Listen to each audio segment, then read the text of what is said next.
It's baffling how common it is for people to live stream their most embarrassing moments on purpose. They're filming their own lowlights, their own worst ofs for the montage of shame. Things most people would want buried forever, they are proudly with a smile on their face broadcasting to their audience for content. Today, an extremely trashy stream clip has gone viral with a streamer named Elisa Jordana firing up a live stream after learning that her boyfriend has been cheating on her. I'm going to go through most of what happens in the stream, but the clip everyone's seen, which we'll get to towards the end, is at the very end of the stream. It's about 2 hours and 20 minutes. She gets her boyfriend in the car, and then she starts attacking him while she's driving. So she starts physically hitting him. And then she hits him very hard in the nose, like a full-blown strike to the nose, like a fucking monk's palm strike to his nose. It was quite a wallop. Like, if she was playing that boxing bag game that you see at bars where it measures your punch and it, like, grades your force up to 999, she probably would have scored, like, a 700 with that strike. So it definitely could have caused some damage. She threatens to kill him, and then she continues to escalate it. She grabs on his ear and starts pulling on it, and then he starts fighting back. So he starts fighting her. He starts yanking on her hair, telling her to stop the car, and she does stop the car. He continues yanking and pulling on her. She gets out of the car. He gets out of the car, chases her down, and then he gets back in the car and turns the stream off. Without a doubt, one of the worst live streams I can think of in recent memory. It's hard to watch. It's awful. It's crimes. Like, you're watching crimes unfold. He lied so much to me. He lied so much to me. And he lied and he told her I'm just like a streamer and it was just an investment. And like the whole time he was talking to me, he was talking to her. The whole time. Gadzooks, what in the fuck would possibly possess you to want to start a live stream after learning something so heavy? That makes no sense. How poisoned must your brain be to possibly come up with an idea like this? Learning that your boyfriend has been cheating on you, and then immediately turning it into a stream for content? That's incomprehensible. I don't understand why people want to broadcast every single waking moment of their lives to a bunch of strangers online, a ton of goobers who are just going to sit back, tossing popcorn down their gullet because it's just entertainment to them, even though it's your life that's being ruined in real time. Why do that? Fucking Jack Bauer couldn't torture me enough to force me to go live after learning something like this. He could put all the jumper cables he wants on my nipples and scrotum. I still wouldn't do it because it's a horrible thing to want to put out there. I couldn't even imagine just firing up the stream. Hey guys, this one's going to be a little bit different than usual. Turns out she's getting piped by another man right now. They're steaming ham as we speak. Oh, thanks for the $6. Charlie's girl is slobbering on my meat. Ha ha ha. And sending her money on Venmo. Yeah, but why are you surprised? I'm not surprised, Brandon. I'm not surprised. Actually, I'll go to Penguinz0. It's right here.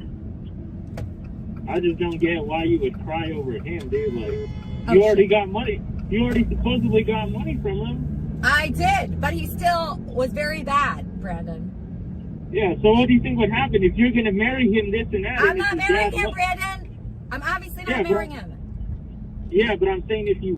She then goes for this joyride, or lack thereof joy, and it's the most distracted driving I've ever seen. No exaggeration. She doesn't even pretend to be paying attention to the road. She is glued to her phone or reading the chat, I believe, because she does get donations. She has text-to-speech enabled, so she is getting donations throughout this stream. And she is always looking at something other than the road. That is extremely dangerous, not only to herself, but all of the people on the road around her. And you can see that she busts out that crazy U-turn and gets honked at because that came out of fucking nowhere like a jump scare to all the other drivers. This is just, it's unhinged. This is, again, unacceptable. It's illegal. You can't be driving like this. I understand she's upset after finding out her partner's been unfaithful. Anyone in the world would feel the same way. But not many people in the world would handle it the way she is, by starting up a fucking live stream for people to be tuned in on with everything. Not only is she very dangerously behaving here on the road, but then she then starts just dropping all kinds of personal information publicly. Just publicly revealing a lot of things that 100% should stay private. Why is that a no? gonna go to Tanker's Outlet actually with his card right now. All right, let's do that. Tanker's Outlet. Let's go on a shopping spree. Hope you find your way home. 48 JSK. Not that much money left. Should I spend this money? Sparrows for everyone? Another lore dump for you for why she drove to the mall here. It's because she had his wallet and stated she wanted to go on a bit of a shopping spree with his cards. And then on stream, she actually opens his wallet and shows his driver's license and says, should I drop his cards in the Discord? So threatening to also just show his cards to her community. She then takes money out of his wallet and says, should I buy food for everyone?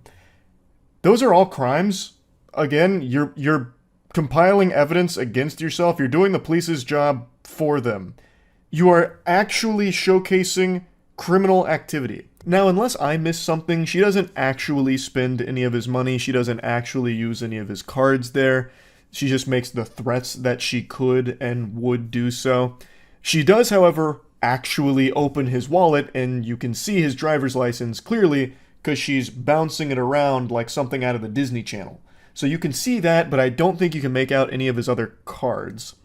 But regardless, this whole thing should have never been put online. I don't know why she made the decision to start streaming this. Again, she does have text-to-speech donations enabled, so it's possible that this is all just to get some, like, money from people that are sympathizing with her because she's going through something horrible. Getting cheated on sucks. But the way she's handling it is fucking awful. She's distracted driving, dangerously putting other people's lives at risk on the road, threatening to commit some criminal actions live. And then it ends with her assaulting him, physically assaulting him live.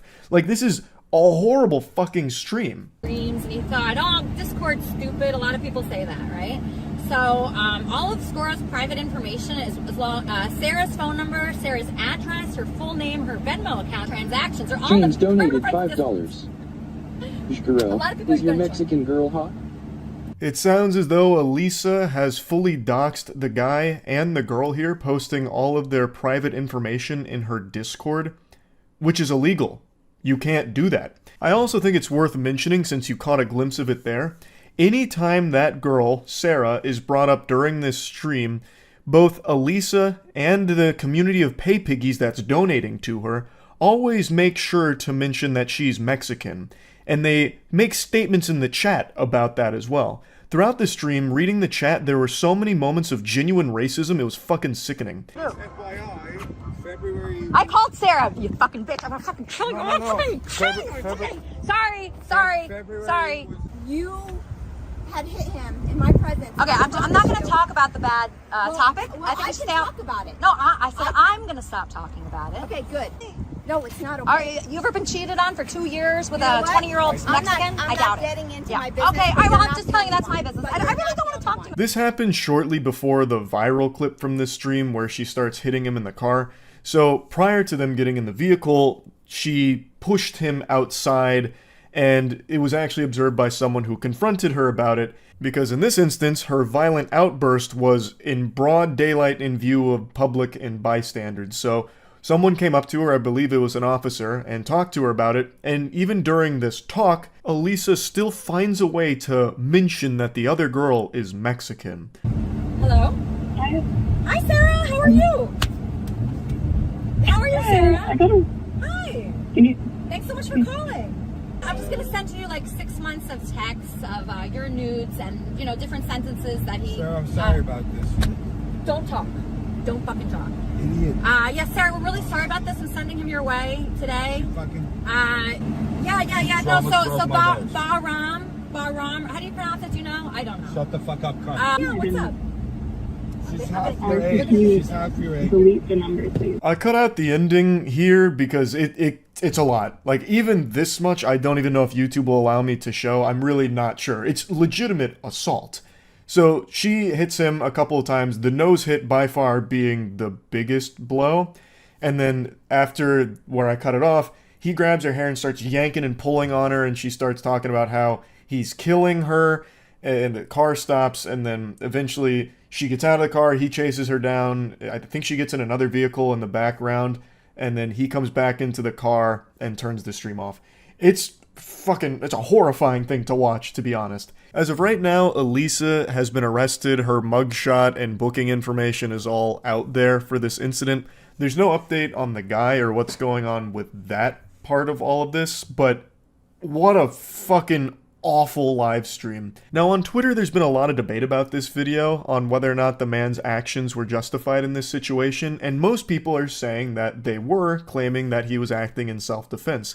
And it seems like the law would agree with them on that take, because from everything I can find, he hasn't been booked or charged with anything. Now, I think it's important we remember that the guy in this video is no saint. He cheated on his significant other. That is the behavior of a piece of shit.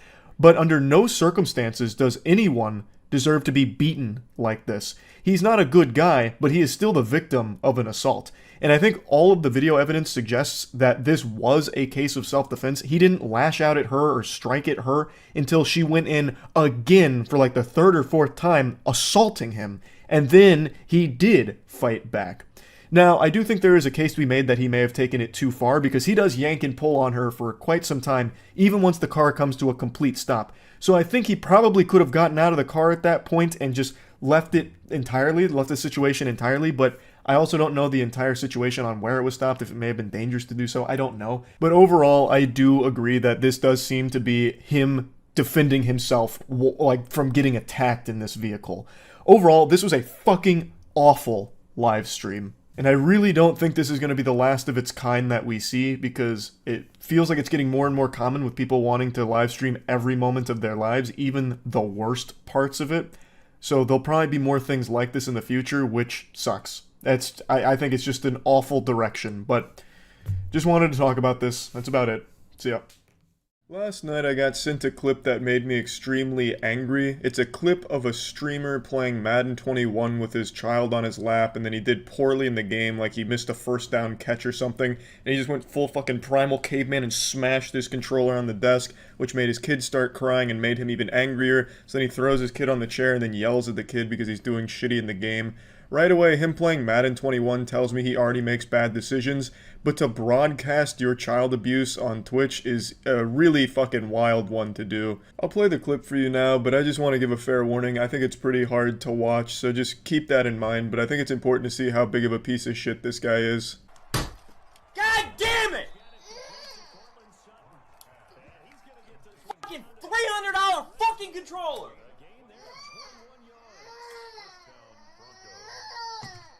Yo, can I fucking press pause? Just sit right here. Stop. I gotta go, yo. I'm about to fucking lose it, yo. Shut the fuck up! No, your computer isn't lagging, nor is the video itself. This pathetic worm just streams using a dial-up connection that he's probably stealing, so the frame rate's dog shit, and he has a $300 controller apparently, but a 30-cent internet connection and webcam.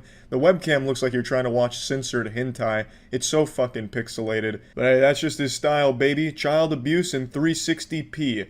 Really sad shit all around. Like I said, I think it's pretty hard to watch. Now, he didn't, like, throw the child, like, he didn't go in there and, like, slam dunk the kid into the chair or anything, or spike it like a football in Madden. But to aggressively throw the child down and then scream in his face is nothing shy of horrible parenting and genuine child abuse, I think. I think most people would agree with that, except for a couple of really battle-hardened Twitter users with their furry porn avatars and anime profile pics saying that it's not child abuse and they went through similar things and loved their parents and it made them stronger, and that you're just a bunch of pussies these days if you can't take your parents yelling at you in your face because they got very sad and salty at a fucking sports video game. I think it's definitely child abuse. 100% in my opinion. Like, I think there's really no argument there. I feel extremely sorry for the child. The father is a worthless hemorrhoid going into this full fucking meltdown mode and tantrum over just doing poorly in a sports video game is just the highest level of pitiful I could imagine. I don't remember exactly what his wording was, but in his little Twitch slogan, the little sentence or paragraph under the stream to let you know about the streamer, he said something like, "Being a loving father and supreme turbo gaming ultimate gamer warrior is my mission in life." I'd definitely say that is a complete mission failure. I don't know what it is about sports games. There must be some kind of curse on the genre. It just brings out the demon in people. It's fucking pathetic shit though. The good news is he's been banned from Twitch and he's like deleted all his social media and shit. I don't know if this is true, but apparently his wife actually kicked him out because of this, so that's good that she's taking action to protect the child from him. Because if he's gonna melt down like this over something as trivial as a Madden game against the fucking computer, he's not even playing a real person, he's playing the fucking AI and going into this like nuclear explosion meltdown of anger. He's not safe to be around. Again, I don't know if that's true or just some kind of Twitter fan fiction, but what is true is fucking sports gamers are a different kind of salty in their game. It reminds me of the plot of Kingsman when Valentine put the chips in the phones that make people mindlessly kill each other to get the world's population down. I feel like Valentine could have done the same thing by just making everyone play Madden. They would have been at each other's throats and the world would have been in chaos. But yeah, anyway, this clip just made me really upset and I wanted to just kind of talk about it a little bit and let people know that it's not okay. I don't know why there's like kind of a decently sized portion of people on Twitter arguing that what he did is perfectly justified and the kid may have had it coming because the kid impeded his ability to play the game properly. Like, it's crazy. Twitter is the most wild fucking place I've ever seen in my entire goddamn life. There are other people arguing like, you can't say he's a bad father, you're only seeing a 40-second clip, he could be one of the world's best fathers who just had a slip-up. You stupid shit stain. This isn't a slip-up. A slip-up was when you accidentally say damn or shit around a child. Not, oh, my controller died. Time to go scream in the face of a baby. That's not a fucking slip-up. It makes you a psychopath and a terrible father. You can absolutely say, this man is a horrible father based on this clip and this clip alone. This is abuse. It's not just a mistake. He is abusive. And he broadcast it. I can absolutely say that with a high degree of confidence because it is right fucking there. I don't know why people are victim blaming an actual baby. It's so Twitter-like. I mean, it's so in line with Twitter, it's impressive. No matter how dumb the fucking take you can think of is, you will find it on Twitter and find people that wholeheartedly believe it. Twitter is just, it's crazy. What a crazy cesspool of degenerate scum. Fucking nuts. A mistake! Oh no, don't get mad at this father, he just made a mistake in a heated gamer moment. So fucking stupid. What's next? Gonna start excusing people for beating their wives? Ah, he lost his Madden game. It only makes sense that he went and put his hands on his wife. It's Twitter, just, there's no end to how low they'll stoop with the dumbest fucking takes imaginable. But yeah, anyway, I just wanted to talk about this because it was really, really frustrating. It made me extremely mad to see. And I do hope the story with the wife kicking him out of the house is true. And really happy to see the quick action Twitch took in banning him, so that's also very good. And yeah, really, that's about it. See ya. How did my whole speech about how I need subs and to get the stream going if you like the content, blah, blah, blah, how that results in 0 subs? There are regulars here. $5 a month. How do you have hours of time to watch me and not $5?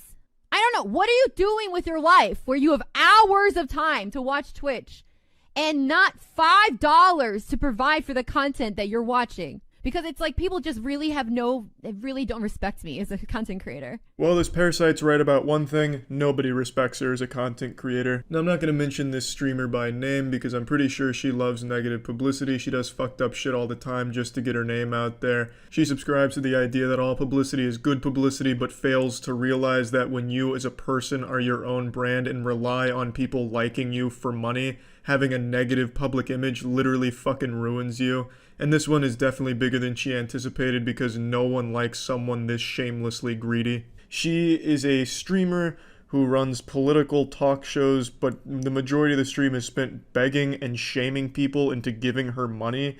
And it's some of the most pathetic shit I've seen on Twitch, and I've seen a lot of pitiful, sad shit on Twitch. I saw a man finger his butthole for a $20 donation on Twitch, and I still have more respect for that than I do her. At least him sticking his fingers in his asshole was more fun than all of her streams combined. And somehow him putting nearly his whole fist in his chocolate starfish was still classier than any of this girl's streams. At least he had the decency to not shame the viewers into giving him $20 for sticking fingers up his brown balloon knot. He wasn't on stream going, hello, you broke cheap-ass viewers, I'm sitting here with my beautiful asshole goat seed into the camera, and nobody's giving me $20. My speech about giving me $20 and I'll finger my asshole didn't give me any money. What the fuck is wrong with you? He was very simple about it. He's like, you know what, $20 and I'll finger this asshole right here. You don't have to do it, but if you do, I'll fucking finger myself. And that's how it went. She's over here making a whole song and dance about it, making everyone just feel fucking uncomfortable, and she feels so entitled to their money. which she absolutely doesn't deserve. She provides no value whatsoever. You might as well just flush $5 down a toilet. That's more value than giving it to this girl. Expecting blah, blah, blah. Like, how are you consuming this free entertainment? Like, how do you think free entertainment is available to you? It's because other people actually provide money so you can be a cheap ass. That's it.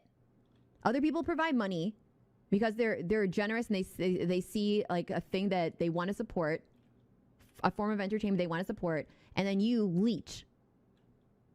But that's the reality of it, period.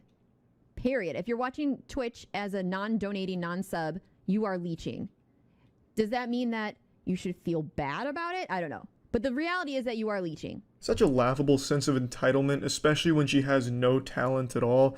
Also, she's not making $0 from viewers that watch her for free. Twitch itself places an ad at the beginning of your stream, so when someone clicks on your stream, you're getting money just from that click. And I'm pretty sure she plays ads throughout her streams, which also gets her money from viewers that aren't donating or subbing to her. So I don't know why the fuck she thinks she possibly has the right to complain about not getting an extra $5 from people that either can't afford to or just don't want to because she isn't earning that $5. And she absolutely isn't earning that $5. All she does is insult the chat. She doesn't provide anything at all of value, and I'm pretty sure she hates streaming and only does it to just try and get money out of viewers or guilt them into giving her money, which is super shitty. I'd say 95% of all streamers, myself included, I stream daily on Twitch at twitch.tv/moistcritical. Come stop by if you want to put a few extra inches on your penis. I'd say 95% of all streamers do it just because they love streaming. I know I do. I don't think the majority of streamers are going around just constantly begging for subs and donations, but I know there definitely are a few, her being the biggest culprit, but I'd say the majority of streamers aren't like that. Chat, I haven't got a donation or a sub for an hour. What the fuck? For an hour? What the fuck?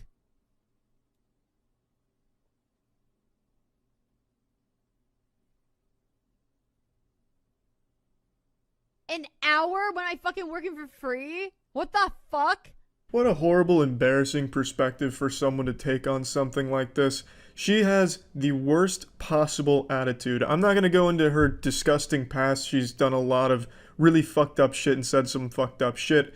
But just this perspective of hers that she is so adamant about, where if you are not paying her, you are a piece of shit. She calls you names, she calls you out by your screen name if she sees you're not subbed. She is the most standoffish, unlikable person on that platform. And it's gotta be kind of embarrassing to be a subscriber to this girl because she's openly hostile and doesn't give a fuck about it. Only there to siphon $5 out of your wallet every month because she feels entitled to it, as if you're just holding her money for her because you flip on her stream to fall asleep to it once every 3 months. But yeah, this narcissist is probably the greediest person on Twitch. She's like the Mr. Krabs of streaming, but not nearly as cool as Mr. Krabs because she has a shitty personality, a horrible attitude, and the worst perspective on things on that entire platform. And the reason why this is getting retweeted and liked so much is because she's an attractive woman who didn't act like a nice person, which is what makes sexually frustrated incels angry.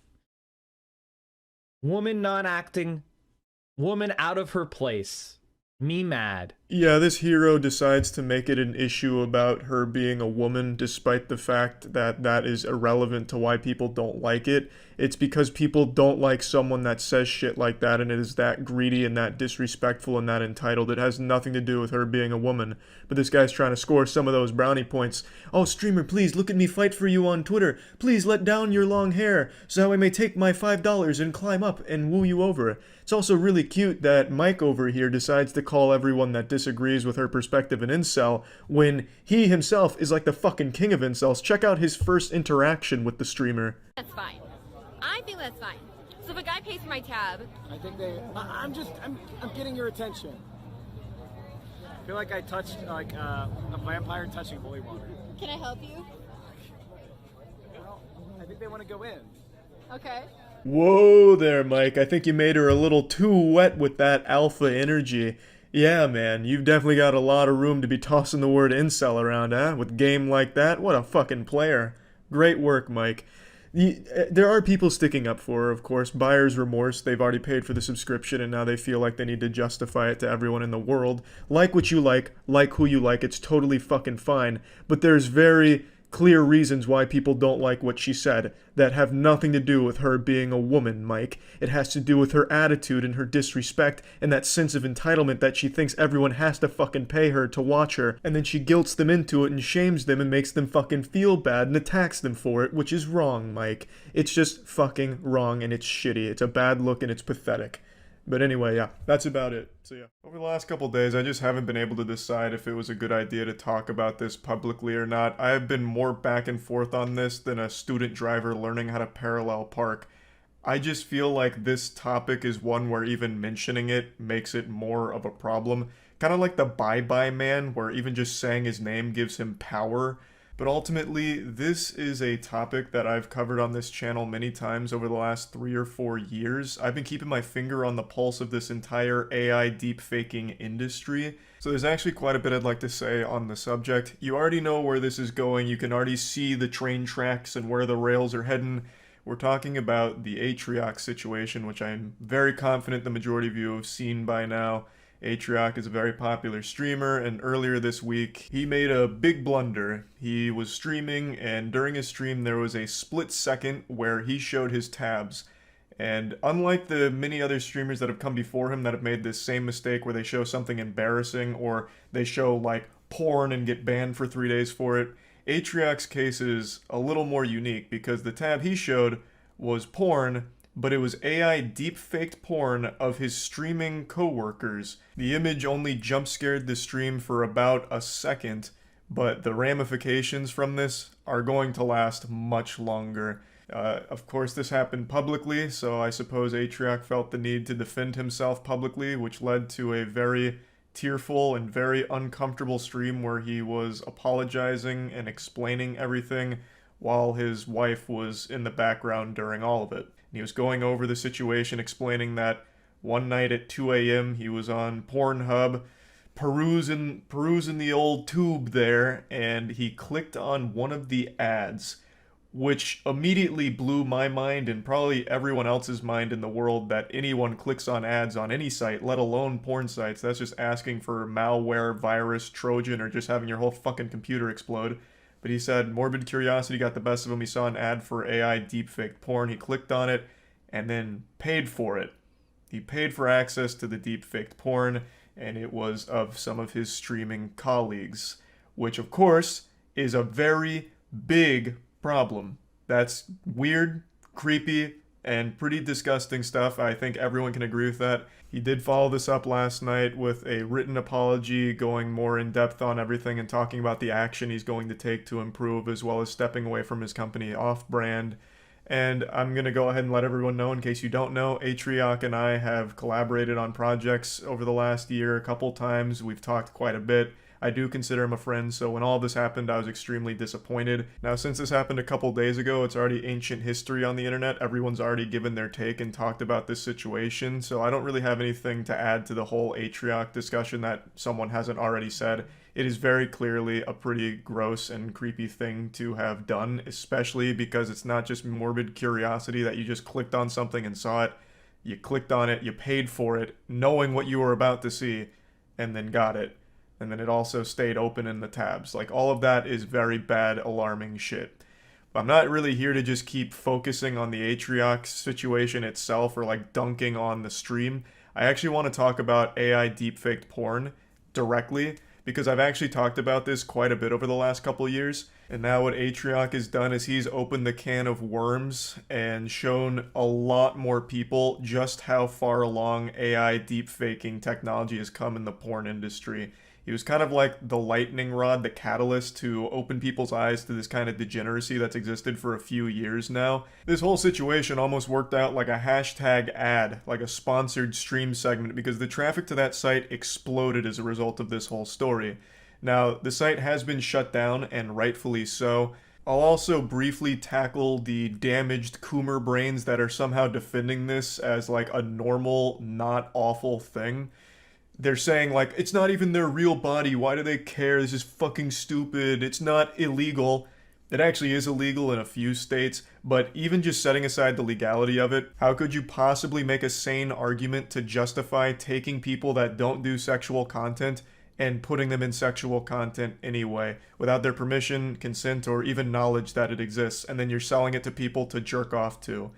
Like, can you not see how that's a huge violation? Building an entire career without ever touching sexual content and then still being sold as sexual content by somebody else and using other people's bodies on yours as if it is yours?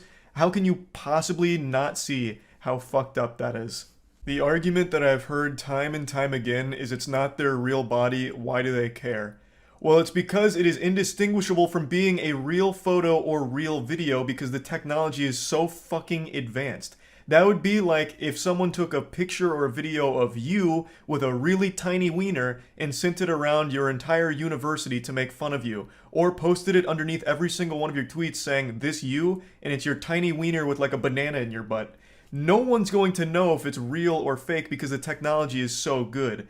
Unless you pay very close attention to like hands and feet, but they're also smart with that. In a lot of the photos and videos, they don't show the hands or feet anymore because they know the technology hasn't mastered it. So you really have no way of knowing if it's true or false. And even if you try and debunk that, let's say you're getting harassed by a bully that's deep faking small wieners on all your pictures and underneath all of your tweets.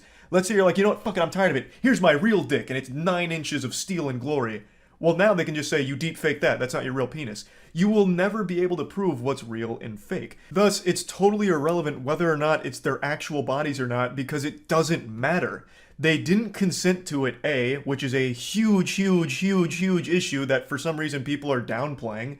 They didn't consent to it or give permission to the site to deepfake porn of them.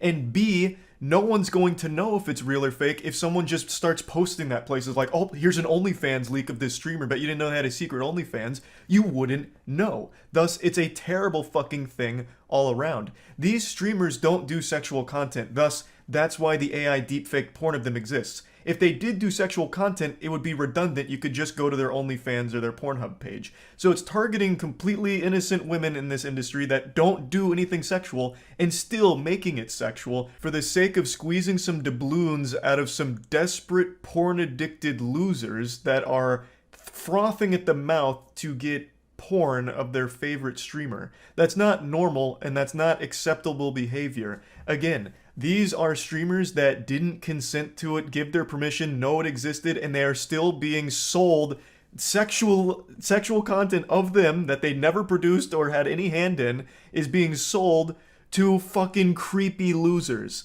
It should be super easy for anyone to understand why people are rightfully upset about all of this whole situation. And let's extend this to a bigger scope. Let's talk about this from a business sense. Businesses have gone full Weenie Hut Jr. I lost a major partnership because I made a dirty song. Now imagine the career problems that can unfold from AI deepfake porn being made of these people. Having that somehow find its way to advertisers or brands they work with could create real issues, even though they've done nothing wrong. They've never made sexual content, they've never done any of the things in the videos or the photos, but it doesn't matter because it still is so indistinguishable from being authentic. It should be very obvious why this is a fucking big problem. Now, I do really want to mention that while every victim in this case was a woman because Atrioc had paid for the female streamer's content, it does exist for men as well, and it has for quite some time. It is obviously more prevalent in women because more people are going to look for AI deepfake porn of women on the internet than men, and you'd be stupid to try and argue the opposite. But it is worth noting that this isn't just a woman-specific issue. This does exist for men. There is a ton of deepfake porn of me, for example. And I want to touch on the actual AI deepfaking and everything regarding that itself. You may remember, if you've been around the channel for a few years, I actually told the story of the day I became alerted to this industry. It was just an innocent, ordinary, normal afternoon, and then someone sent me a message talking about a fake Charlie porn video that was floating around. So I clicked it, and it was a deep fake of me giving a dual hand job. So I was skiing with some wieners here, grabbing 2 penises in each hand. And this is when AI deepfaking was still pretty new, so it was primitive, a bit archaic, it wasn't convincing, it was floating around as like a very self-aware joke, and it made me giggle. And then another one popped up shortly thereafter of me giving myself a foot job, I think. And the physics of it were crazy. I mean, it looked like a PlayStation 1 malfunctioning cutscene. Like, there were quite a few AI deepfake pornos of me. And I thought nothing of it other than, wow, this is goofy. But I did at least want to keep my eye on it because I knew, as everyone does with technology, it only gets more and more sophisticated. So fast forward to 2023. We're at a point where AI deepfaking is so impressive that only a few days ago, a picture of 4 women in bra and panties went viral on Twitter with dudes drooling over them, and then it was revealed that that was all AI generated and none of those women existed, and people's minds were blown. It's no longer like this goofy thing where it looks like fucking terrible Photoshop. It's a very convincing tool. So obviously some bad actors are making porn out of people that don't do sexual content and selling it as authentic. They're not selling it as AI deepfaked porn most of the time. A lot of these companies are selling it as like leaks or look at what just dropped in this special Discord server of this person. And then they're selling AI deepfake porn of people that don't do that. So it's not even being marketed as a deepfake by most of the companies out there at the moment. And a lot of people are none the wiser because of just how convincing and how real it is. Obviously, all of it is being made without the people's permission or their consent for this kind of content to be made. But it doesn't matter. It's spawned an entire industry out of people exploiting it and using it for this financial gain and this really seedy, shitty, shady, weird community that has grown from it. And I don't have a spicy take on all of it where it's like, pull yourself up by your own bootstraps, that's the price of being on the internet. Because I don't think that should be the price of being on the internet. Having to just have porn of you always exist, even when you don't do porn. Just like fucking deep-faked revenge porn or whatever, like, that shouldn't be the cost of doing business online. It should be illegal, and in 3 states it is. Hopefully that grows as the technology does, where they start making it illegal pretty much everywhere to deepfake fucking porn of people. But yeah, it's a pretty awful situation, and it's a pretty complicated one. I do think a lot of the streamers are taking the right approach of getting the sites that are hosting these things and producing these things taken down. That is absolutely the correct play. 100%. It's not like what they're doing is okay, and I don't understand the fucking weirdos that are defending it. So yeah, just wanted to talk about the whole AI situation here with the deepfakes, and that's about it. So yeah. There's an expression called misery loves company, and today I realized that that's kind of like the philosophy of how I live my life. Whenever I see something that makes me upset, I share it with all of you. If I see something that's embarrassing or gross and yucky, I make sure all of you have to see it and experience it as well. If I have to be traumatized by turbo cringe, so does everybody else. I go full scorched earth, I salt the soil, making sure everyone also has to feel my agony. And I even do that in real life with my friends too. Like if I eat a piece of food that I'm a little concerned might not be fully cooked, like a little raw, and I get concerned about like a foodborne illness, I'll see if any of my friends will eat it too, so that way we can share in the sickness together, so I'm not alone. It's always met with a resounding no, and go fuck yourself, but I at least still do give the attempt. Point is, today I realized that I do that a lot, and I'm about to do it again. There is a trend of streamers that I've talked about quite a few times over the last few years that always make me infuriated. It is the distracted drivers streamers. I'm sure you've seen a lot of streams that take place in a car where a streamer is literally reading chat while driving. It is unbelievably dangerous, irresponsible, and just an absolute terrible thing to do. And I'm always surprised that there's not more huge accidents that occur as a result of it. It of course not only endangers their life, but the lives of all of the innocent people on the road around them, simply because the streamer can't fight the urge to look at chat to read Omega lol and look at ASCII art of some big tits. It's fucking stupid. Now it is bannable on Twitch. I'm not saying that they're flying under the radar and Twitch is doing nothing about it. When Twitch is made aware of a streamer that is clearly reading chat while driving, they do take action. Now that's not to say that all driving streams are prohibited, because they are still allowed as long as a passenger is the one that's reading chat, not the driver, so that way it's a little bit safer. But unfortunately, about once a month, there's some little worms that pop out from the shadow that decide to do a driving stream because they're the main character of life. They're the fucking protagonist and everyone else on the road is just their props, so they'll hop in their car and just be reading chat the whole time from their phone, putting everyone around them at risk. And that brings us to my least favorite streamer on Twitch. I'm not going to say her name, but 3 days ago, she was streaming while driving, reading chat on her phone, and she ran over someone's dog. And I'm clearly not going to show you the actual running over the dog because it's very hard to watch and extremely hard to listen to because the animal is wailing in pain for like 45 seconds before the clip cuts off. It's fucking awful. Stukło przed chwilą. Kurwa. Nie wierzę wtedy. Jezus, ile tu psów! Pewnie jakaś macieczkę. It's at that moment she runs over somebody's pet because she was too busy reading chat on her phone. She even mentioned that there were a lot of dogs around and then still made the decision to constantly be reading fucking chat. And it's not like they were saying anything insightful.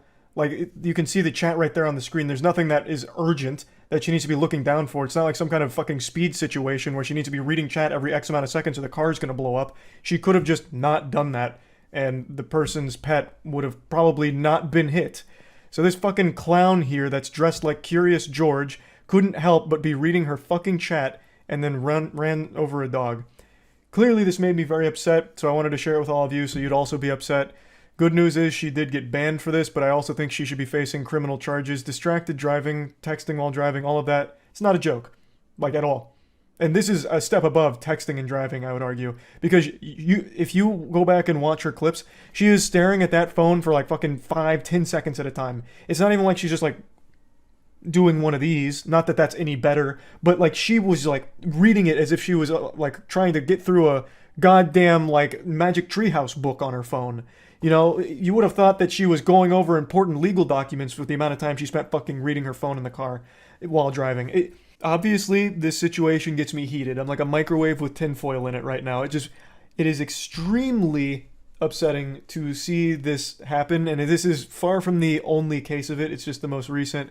There's been plenty of car accidents from streamers reading chat, but usually it just involves them getting into single car accidents like this goofball here who crashed into a parking barrier while reading chat. I also remember seeing one on YouTube where a guy was arguing with someone in chat and then ran a stop sign and got T-boned by a fucking semi-truck. It looked like something out of a Final Destination movie. And to make it worse, he clearly lost the argument because he got hit by a fucking car while arguing. That's an instant L on that entire confrontation, so the chatter even walked away with the dub. It's not uncommon, it's not that rare. Somehow there's always these pathetic little worms, smooth-brained, stupid-head idiots that'll pop on a live stream and then just start reading chat while driving, and it leads to situations like this. And among all of these champions of Darwinism is my least favorite streamer, that lady I just showed you. She was a Polish streamer before she got banned for this, and hopefully she faces criminal charges for it as well. I definitely think that's appropriate, or at the very least, losing her license. I've always been very open and honest about my stance of drunk drivers and how there's absolutely no sympathy I feel for anyone drunk driving. I think the laws should absolutely slap the fuck out of them. Drunk driving has no excuse, and I feel the same about distracted driving when it's as blatant as this. It's been translated what she was saying, and she said, according to this, "Jesus, how many dogs are here?" And then after saying that, goes right back to looking at her phone. So she recognized that there were dogs around the area, and then still decided to read chat because she had got a little notification. That's like actual baby brain shit. It makes me question if she ever developed object permanence. She took notice of dogs around the area, and then assumed they vanished when she looked at her phone or something, like, oh, I can't see them anymore, they must have just fucking phased out of existence, and then she hits one.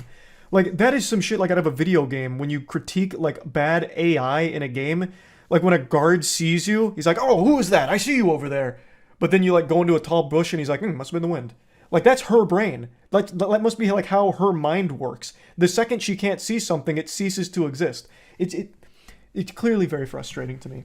And I just wanted to vent about this after seeing it today.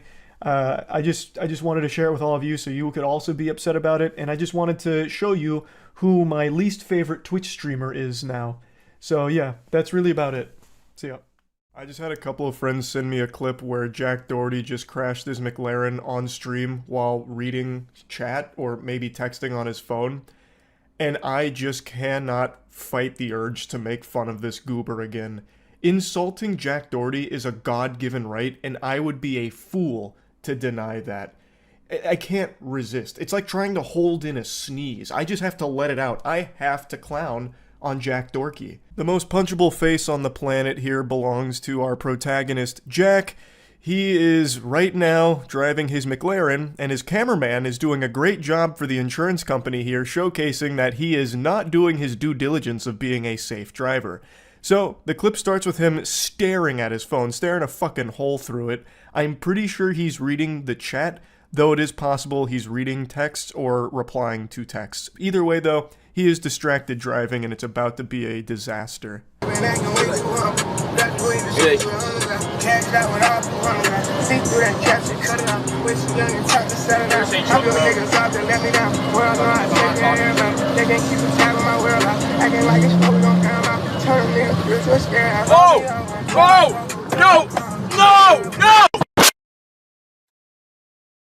Oh, fuck. No, watch out, watch out. Oh, fuck, open the door, open your door. We're locked in here. Holy shit. This is clearly a case of Jack Doherty not paying any attention, leading to his car hydroplaning. Now, I know hydroplaning can happen to even the best drivers, which Jack Doherty is not. He is looking at his phone numerous times. We have the cameraman who's filming this like Cloverfield, and actually did a really good job of like showing us the monster. Every time we see him, it's like he's been hypnotized by his phone. He's like in a trance. He's a zombie behind the wheel. He was never paying attention to the road, even though it's raining out. And then he had the chutzpah to step on the gas. You can like hear him accelerate. And he's barely even lucid right now because he's too distracted by his phone, and that leads to it hydroplaning. Holy shit. Holy fucking shit. Oh, Michael. Are you okay? Yeah. Holy fuck. Oh my god, bro. There's no fucking... Michael, here. Michael, do you have your film on that phone too? His friend is clearly injured, bleeding from his head. He is fucking leaking. And Jack Doherty doesn't give a shit. He hands him the phone to keep filming for stream and then tells him to film on an additional phone as well to get multiple angles, I guess. He was trying to make like a 360-degree video out of it. I have no clue. Michael, shake it off for a second. Look, I know you might have a concussion. I know you're bleeding all over the place. But you have to remember, we're in the middle of content right now. So I'm going to need you to get your act together, rub some dirt in it, and double fist these phones and film me, okay? I'm the superstar here, and I'm going to put on a little bit of a show here for the content, okay? And if you're not alright with it, you're fired. You can take a hike. You can scram, Buster. Get out of town, okay? Like, if this is me, if I was Michael, that would show loud and clear, Jack doesn't give a fuck about me. This little vermin is not a friend at all. He's a little content ghoul, a little goblin. I knew Jack Doherty was pathetic, but I had no idea he was this pitiful that this is considered content to him. Like, how can you possibly have so little shame? You just totaled your car with video evidence of you staring at your phone for most of your driving. And this car, like, fucking exploded like Humpty Dumpty here. The way, you'll see his car fully in a moment, it looks like when you drive backwards in a NASCAR game in the early 2000s. Like, he did a number on it, completely totaled it. It is a miracle that neither one of them are in a coffin right now.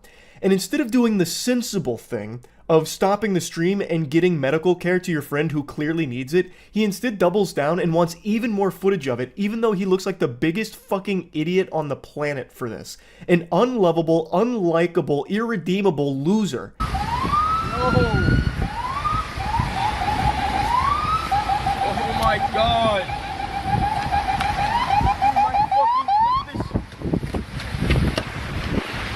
My car is totaled, bro. Oh my god, this is cooked. I don't even think he cares. I think this guy is so far gone. He's such a sociopath disconnected from reality. I actually think he's viewing this in his head as a positive thing. Like, oh, this is going to be a lot of views. This is actually going to be like really good for the brand. Like, it honestly seems like he's putting on a CW level acting performance. Oh, bro, this is cooked. No, it's busted. Once again, not even really asking his friend if he's okay at all. He asked him one question, asking if he was good, and that was it. Immediately handed him the phone to keep filming, and then asked him to film additional content as well with the other one. Like, this guy, I don't believe, has a soul left in his fucking body. And also, I would argue that this McLaren was totaled even before this accident because that paint job is a crime. That looks atrocious. It's like your grandma's polka dot wallpaper from the 70s. I don't know what that's even supposed to be. It looks like it was taken to a paintball tournament and used as cover. Maybe it was. Maybe that was the whole thing. But either way, that McLaren was living a sad life looking like that.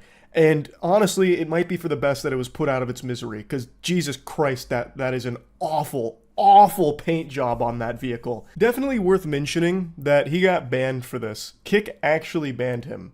I don't know if it's a permanent ban or not, but as of right now, his account is gone. What's your name? My name is Jack. I was driving and then my tires just slipped and I lost control and then landed here. I was all the way on the left side, and I just went there, and then I don't know what happened. I just lost control, and the next thing you know, I'm just going tears.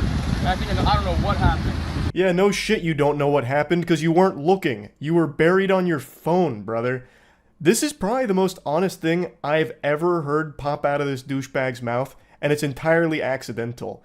Like, he is being honest. He doesn't know what happened. He didn't have his eyes on the fucking road at all. Though I do think it would be very important information to share with this officer, the video footage. I think they'd really like to take a peek at that, Jack. You love to promote your streams and everything. Why not let the officer take a peek at what happened right before the accident? I'm sure that would be really interesting in helping them figure out how this mysterious crash could have possibly taken place. This whole time, he still hasn't really checked on his friend at all, who is still bleeding profusely. And it's not until more authorities get there, as well as like medical personnel, that he even pretends to care, like comes over and gives him a hug. But outside of that, he doesn't really care about Michael.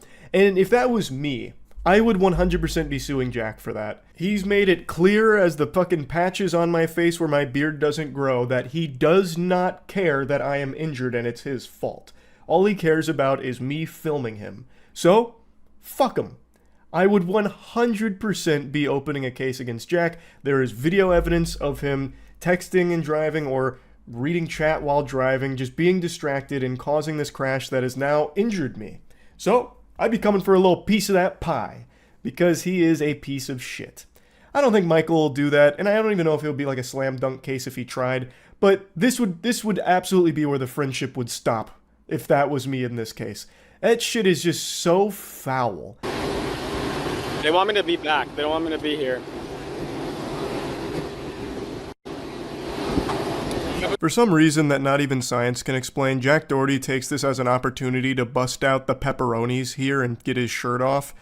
I don't understand why he likes to be shirtless so much when he has a body that's built like a bag of milk. I thought for like a split second maybe the medical personnel asked him to do that so they could check him for like abrasions or anything like that. But I don't think they did, because he did that like in the middle of a conversation with the authorities. And he does get into like the back of an ambulance to get examined. But from what I can hear and what I can tell, they never asked him to take his shirt off. Plus, they probably would have done that in the ambulance as opposed to just on the road.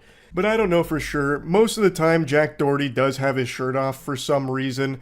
And not even totaling his McLaren and splitting his friend's face open is enough to stop him from doing that. That shirt's coming off, come hell or high water, it doesn't matter. And man, we are all the worse off for it. Like, Jesus Christ. Overall, though, it is very lucky that everyone else on the road was safe from Jack Doherty's negligent wrath here behind the wheel of the McLaren. He didn't hit any other vehicles from what I can see, and it's also very lucky that neither him nor his friend died from this. So, all things considered, he got very lucky with this crash, because it could have been a lot worse. Maybe this will be a wake-up call for him. I doubt it. I don't think he has the capability of actually learning and growing and evolving, but we'll see. That's about it. See ya. Why do good girls like bad guys? Why do Twitch streamers like to take a shit and ruin their entire career in an instant? I don't have the answers to these questions. I'm not Socrates. All I know is a Twitch streamer yesterday by the name of Carl burned down his entire career in a matter of seconds. And I know hearing streaming and career in the same sentence is vomit-inducing to some, makes you want to just spit. Gross. I understand because as far as careers go, streaming's one of the easier ones, also one of the safest from coronavirus. Wouldn't be surprised if the WHO starts recommending everyone stops going outside and just streaming League of Legends. But anyway, I get why some people are a bit repulsed by the idea of streaming being a career, but it's time to get with reality it is. And to a lot of people, it's their entire lives, as it was for Carl. And yesterday, in just one brief split second, it all vanished, like the world's saddest magic trick. Let me show you the clip. Bitch, say I ain't got money. Say I ain't got money.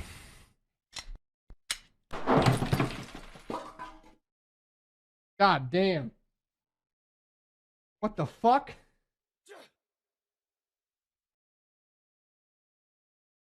This is what's commonly known as a negligent discharge of a firearm, or as we call it on the internet, a big fucking oopsie. Carl just executed a tub of G Fuel live on stream. I get not liking some of the flavors, but to just put it down like the fucking Punisher here is pretty hardcore.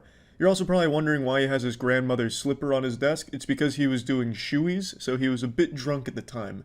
For anyone that doesn't know what a shoey is, you're too young to be around these parts, but I'll tell you anyway. It's when you pour the alcohol in a shoe and you drink it. It's pretty easy to comprehend, and it's pretty disgusting. It tastes like you're drinking beer out of a septic tank. It'd be better just to drink the beer out of your car's exhaust, at least then it wouldn't taste as fucking gross. But anyway, he was a bit inebriated, and he had his gun on standby just in case some rogue gamer assassins came to steal his V-Bucks, and unfortunately, the man prematurely ejaculated here and did a bit of a desk pop. It just absolutely blasted around through both his tub of G Fuel and a monitor, and luckily no one was hurt. It didn't go through the next room and take out anyone or anything like that, which is lucky, and he didn't kill himself with it, which is also lucky. So it definitely could have been a lot worse, but I do think this is a really good advertisement for whatever fucking microphone he's using, because that shit didn't even clip. It wasn't ear rapey, it was totally normalized. This man just blasted a gun in a very closed environment, and I could barely even hear it. It was barely even louder than his voice. That's shocking.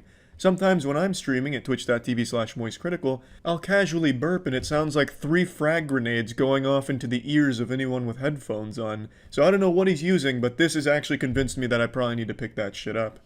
Another thing I'd like to point out is I think this actually serves as a really interesting case study into the mind of a Twitch streamer/YouTuber, because after this mistake he immediately gets into YouTube thumbnail position with the classic shock-faced Ali A style, some of these, and then bubble text over it, "This happened? How?" And then the circle with the arrow pointing at it, at the gun while it's shooting, fucking blasting his coffee can and G Fuel shit. So I think that's really impressive, that speed, to go from just ruin my career to, well, let's profit off that. Right into the thumbnail. So hats off to him for that quick turnaround time, but goddamn, it actually did cost him everything. I'm not exaggerating. He got banned on Twitch, as you'd expect, for, shooting a goddamn gun on it, and you can't even think about titties or ass on Twitch without getting banned, and this guy just fired a fucking gun live on stream, putting down a tub of G Fuel, which is a sin in and of itself. You knew he was getting banned there. He speed ran that. But he also got dropped from his professional gaming organization, SOAR. SOAR dropped him in a matter of hours. It was as if he shot that gun and it traveled through the wall and hit the CEO. Their response time to that was crazy. They dropped him like a fucking potato immediately. Potato sacked the poor guy. Now, in response to all this, he accepted all responsibility, made an apology video on Twitter, which I have nothing against. It seemed like he understood the repercussions and he believed he deserved them, and he's going to try to work on his firearm usage, I suppose. I don't know. Pretty much everything you could do wrong with a firearm, he did wrong. He did everything shy of pointing the gun at his own face to check if there was a bullet in it, so he really probably should get some tutoring there. Check out a YouTuber Reddit professional, perhaps, to give him some advice. But really, his apology video is pretty sound. I don't want to put the tinfoil condom on or anything, but how many of us think this could have been premeditated for publicity, huh? I mean, I kind of see it in his eyes. Like, why would he have his gun on his desk, right? Like, I just saw John Wick. I'm going to let some lead fly tonight, get some people pretty energized. But then, damn, blasted my own G Fuel can. It's possible. Unlikely, but I've seen a little speculation. I've also seen a lot of people talking about the punishment being too harsh, considering no one was injured. But I think it's a great lesson to everyone out there not to play with firearms while doing shoeies. Yeah, maybe your parents did it and they're okay, but that doesn't mean you'll be as lucky. All in all, I have to say I really am wishing Carl the best moving forward. This was a mistake that cost him greatly. and I hope it's something he can bounce back from, because I do appreciate the way he handled the consequences. He really manned up, took the cock on the chin, and said, you know what, I fucked up, and I'm gonna be better. And I believe he probably will be. So good luck to Carl moving forward, and let this be a very powerful lesson to everyone out there that guns are not a toy to fuck around with, especially not when you've been taking shoeies to the mouth for an hour. That's about it. So yeah. It's not your birthday, or if it is, I wasn't invited to your party, but I brought you a surprise anyway. A trashy streamer who hit a pedestrian whilst driving distracted and most likely high out of her mind, and she's not a Kick streamer. I know, right? Kick right now is probably just wiping sweat from their brow like, whew, finally. A crime that was streamed that wasn't on our platform, pumping their fist in the office, shaking each other's hands like they won the Super Bowl. She is a YouTube streamer, so let the celebrations commence at Kick. The Gatorade showers are probably in full effect over there. She streams on YouTube, and from what I can tell, and I've only gone through like 3 of her streams, her entire streams revolve around how degenerate she is. She's usually very fucking high. According to the community that watches her, she does meth pretty often before driving. She's always on her phone while driving. It's where all of her content takes place, so she's always looking at chat, getting donations, very distracted driving. And she also had an incident where she was doing Spark deliveries and giving groceries to a customer, and her dog is in the back seat with all of these groceries and ends up peeing on the chips and taking a shit on the other groceries with an entire worm that pops out of its ass like it's a scene out of Ozzy and Drix. And how does she respond to that? She wipes the worm off of the groceries and then still delivers them to the customer who had no idea. I'm going to show you both of these clips here. I'm going to start with where she hit a pedestrian yesterday. Well, he does hear those voices. They're not fake, but I wonder sometimes.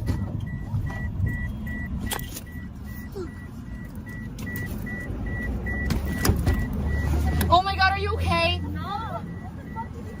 I didn't see her. Why are you not looking? I was looking. I didn't see you. What the fuck? I'm telling you, I did not see you. Okay, Ann? What the fuck? Just tell me how I can help. Well, I don't know. Okay. Okay. Oh my god, you guys. I don't know what just happened, but it wasn't good. What do you mean you don't know what just happened? Are your eyes lagging? Is this a latency problem, like the ping's too bad so your eyes haven't caught up with what's going on here? Is your brain stuck in Narnia? You just hit a human being because you're too fucking busy talking to your stream. You're not paying attention to the road. What's actually surprising here is this is one of the few times in all the clips I've seen where she actually is looking forward as opposed to like looking elsewhere and looking at her phone, and yet somehow she still doesn't see that there's people in front of her and she hits one, and then I guess still can't make heads or tails of what just happened. It's craziness. You are distracted and driving. It's a recipe for disaster. Luckily, she didn't kill this person, I don't think. Now, she has been arrested in the past, but this I don't think she's faced anything from yet, because she still is streaming, like even after this incident, and she has changed nothing about her stream. I plan on it. Can I park? Alright guys, here's your content for the day. Ah, yes, the content of hitting a pedestrian. Top shelf shit. Thanks for delivering that. She's a menace. She is a danger to everyone around her. She should not be allowed to drive. Period. Full stop. From everything I've seen, she is not safe to be on the road. And she is certainly not safe to be doing fucking grocery deliveries.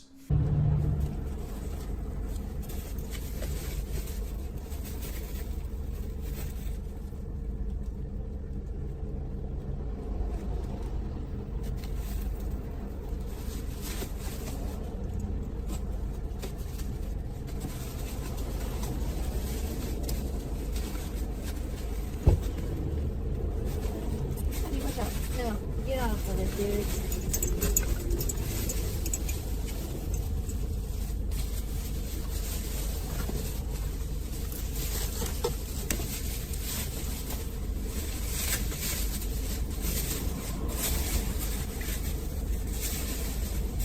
The worm that came out of the dog's ass has nothing on the worms that infest this lady's brain. A normal person would have seen what happened here, and it's not like she didn't know what happened. She literally cleaned off a fucking worm from the groceries, and they would have canceled the order. Because there's a level of decency with people where they wouldn't want to just fucking poison a stranger here, I don't think. At least, I'd like to believe that. But she's built a little different. She's constructed in an unorthodox manner. After wiping the worm from the groceries, she believed that everything was A-OK and primed for delivery.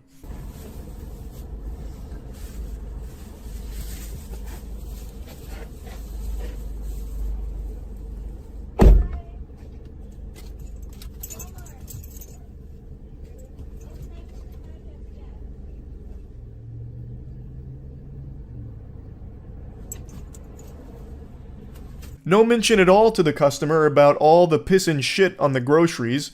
Like, at the very least, you could say, like, hey, so my dog's in the car, and he kind of had, like, a field day with his bowels on your food. Also his bladder. Just want to give you a fair warning in case you don't want to consume dog piss and shit. Just thought you should be aware of it. But no, she's like, hey, here's your groceries. Hey, have a good day.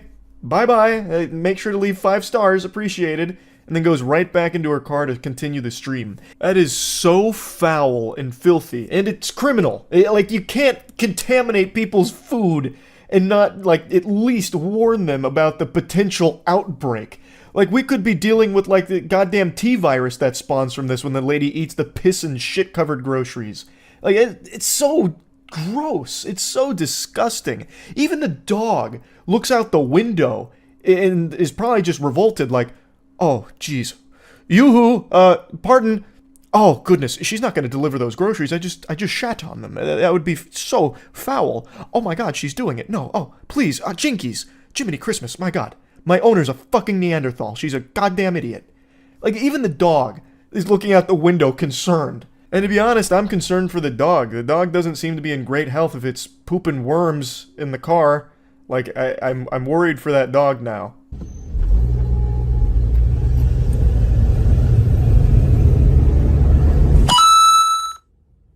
Abby always wins, sent $2. Can we talk about how Abby dropped the deuce on their groceries? She peed on chips. Is she okay? I think she needs to go out. Poop, poop, poop, poop. Dog, dog, dog, dog. The chatters are also concerned about the dog after seeing that, and yet there's no mention at all about the customer who is going to unknowingly consume the dump doomsday that was just produced on top of their food. But luckily this streamer does have an answer to go ahead and calm everyone's fears about the food being ruined. I mean, it's just piss and shit. That doesn't ruin food, which she helps us understand. So Abigail went out like 3 times today and she hasn't pooped, she's peed. Once at the vet, once before that, and then the nighttime, like 2 a bag. It was not on anything else I checked. I removed it. All is well. That's what bags are for, right? To protect. Hey pal, you just blow into Stupid Town? You can't really wipe piss away unless you have sponge hands, which I don't think you do. And also dog shit and worms on top of the grocery bags that the food is in. Like, there's no telling what made it through, especially since it sat there for a little bit before you came in there and apparently scraped it off. That's not exactly the optimal sanitization protocol. I'm just gonna go ahead and hit you with the cold water. You didn't get all of it. I promise you that much. But she clearly doesn't view it as a big deal, probably because she's smoking dog piss every day and then going live on YouTube here, which is just a danger to everyone around her. My heart breaks for anyone that gets a delivery done by this lady. That shit is probably rancid. Like, I bet everyone who... Like, you could probably, as an epidemiologist, track foodborne illness outbreaks relative to how many deliveries she's made in the area. And you'd find a pretty crazy correlation, would be my guess. Now, she has been arrested before in the past. I did a bit of a dive on her history. She is a very interesting specimen, to say the very least. But as of right now, I don't believe she's facing any legal repercussions from the delivering contaminated food to a customer or the hitting of a pedestrian. I don't see any updates on that, but those are still relatively new. So, I guess we'll see, but man, what an absolute trash bag of a person. This is some awful garbage here. So yeah, I had to talk about this a little bit. I was stunned when I saw these clips. That's it. Another day, another Kick degenerate streaming themselves committing crimes. I swear, there's more crime on Kick than there ever was in Gotham. And today's Kick crime comes from a familiar face that only a mother could love, and I guess OnlyFans girls that are using him for his money, Neon. He recently got released from jail to everyone's dismay, and he is already back on the grind producing content for the weirdos that no one really likes. Yesterday, he came up with a banger idea for his content where he actually linked up with a criminal who is somehow a bigger loser than Neon, if you can believe that. His name is Squeeze, and he's considered the most dangerous driver in New York. He rents supercars and then films himself driving recklessly on public roads, endangering the lives of all the innocent people around him so he can attempt to goad the police into chasing him so that he can flee. Jiminy Christmas, how cool is that? This clout-obsessed turbo douchebag is somehow more lame than Neon, which I didn't think was possible. I didn't know a specimen like that could exist in this realm. So the two of them together, that was a match made in heaven. If they weren't streaming, they probably would have been fucking each other. Two ultimate losers coming together to commit crimes. So they streamed on Kick, of course driving recklessly, and then it ends up with them in a hit and run. Okay, alright, we're good. Calm.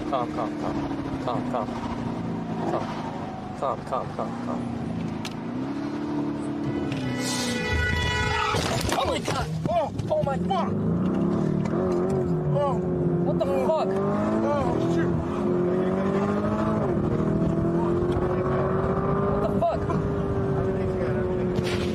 Oh shit! Everything's good. Oh shit! Everything is 100% good. Drop me off. We're good. Neon begs to be let out of the car, and his wish was granted. They let him out, and then he starts running away, saying that he needs to get inside and off the street. He starts treating it like he's trying to lose stars in Grand Theft Auto here. So he is clearly freaked out by all of this. He also just got out of jail, and now he could be looking at some more problems.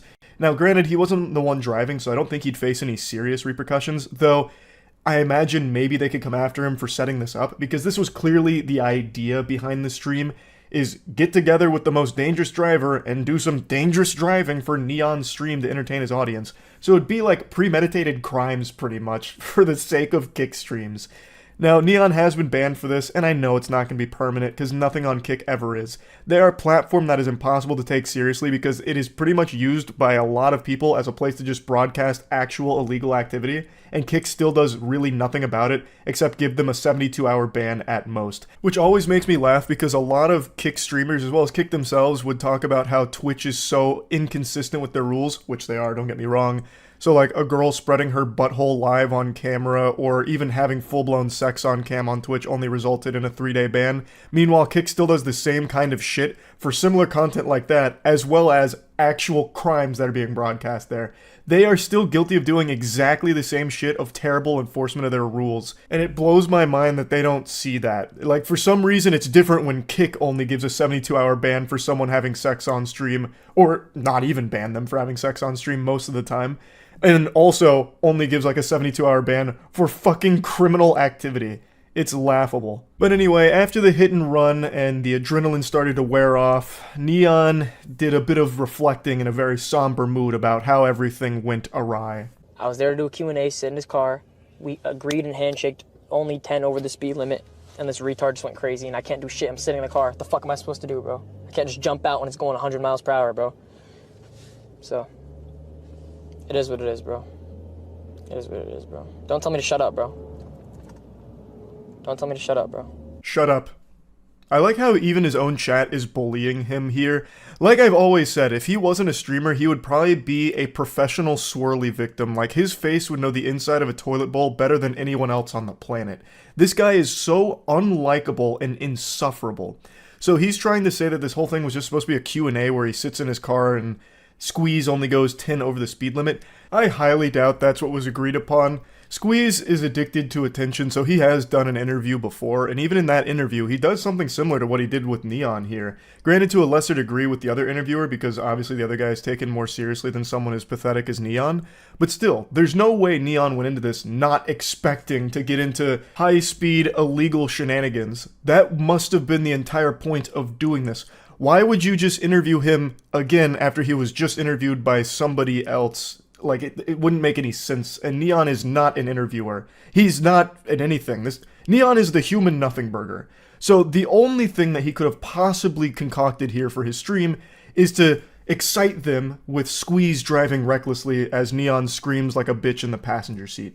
That had to be the entire purpose behind it, not some kind of fucking Q&A with Neon at the helm. That sounds like the biggest snooze fest of all time, and he knows that. He knows that he is uninteresting. So he would have absolutely said to Squeeze, let's just go on one of your stupid joyrides for the stream. That's what I think, and this is Neon trying to cover his own ass since he was literally involved in a hit and run. So he was probably afraid of some repercussions from this, especially since it was streamed on his channel, and it seems like he organized this whole event here. I highly doubt it was ever just supposed to be a very calm Q&A with the most dangerous driver in New York. Neon sucks. Like, he would not broadcast him doing some kind of Q&A format. That is so boring. I would rather listen to a 2-hour audiobook lecture on the Krebs cycle than ever listen to Neon interview someone. And I know his fans feel the same way. Like, his view bots, they don't really care. They're gonna be there regardless because Neon's paying for them. But the ones that actually watch him are like the perpetual jingling keys addicted children. And they are not gonna just watch a dumb Q&A with Neon. So he would have absolutely said, just go crazy and I'll stream it. That's what I think. Squeeze! Squeeze! Please! Please, please, please, bro! Please, bro! Squeeze!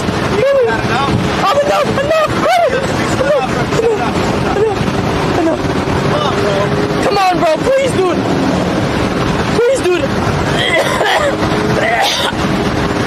Please, dude, no. The cop's right there, Oh my god, you almost crashed!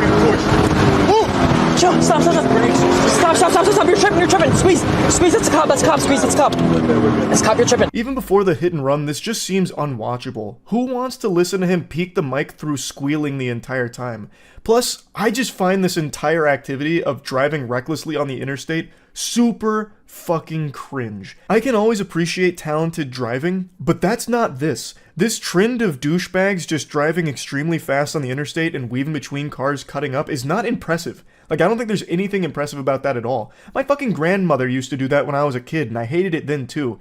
She used to cruise around on the interstate taking me to Perkins in her 1978 Chevrolet ass tutor or whatever, and she'd do this, and there was nothing cool about it. My grandmother used to do this, and it wasn't cool then either, but now all of a sudden there's a lot of people that think it is, I guess, because it's becoming somewhat popular. It shit sucks. All you're doing is putting your life and everyone else's life at risk for nothing, literally nothing.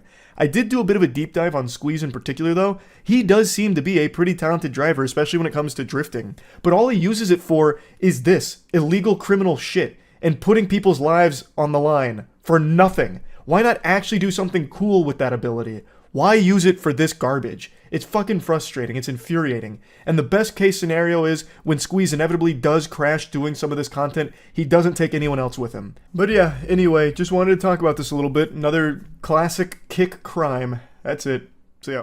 I know all of you already know this, but I can't stand public nuisance streamers, the absolute degenerate losers who go out into the world and film themselves just harassing random people. Basically, just pathetic worms that go out into the world and treat strangers like NPCs to spit on and use as props for their content. And one of the biggest goofballs in this category of content is named Johnny Somali, and he was just arrested in Japan, which is the most unsurprising news of all time. The only shocking thing about this story is that it hasn't happened sooner. Johnny Somali is a name you might have heard a couple of times over the last few months because he has said himself that he will do anything necessary to achieve clout, and the path he's chosen for that is to go to Japan and just harass everyone by spamming racist shit at them and a lot of deplorable garbage. It's a mystery how he hasn't been deported or killed. He actually flirted with death one time on stream not too long ago, actually, where he was barking up the wrong tree and was nearly sent to meet his maker. Yeah, man, yeah, and what? Just don't camera. All you have to say don't is grab nothing. Oh.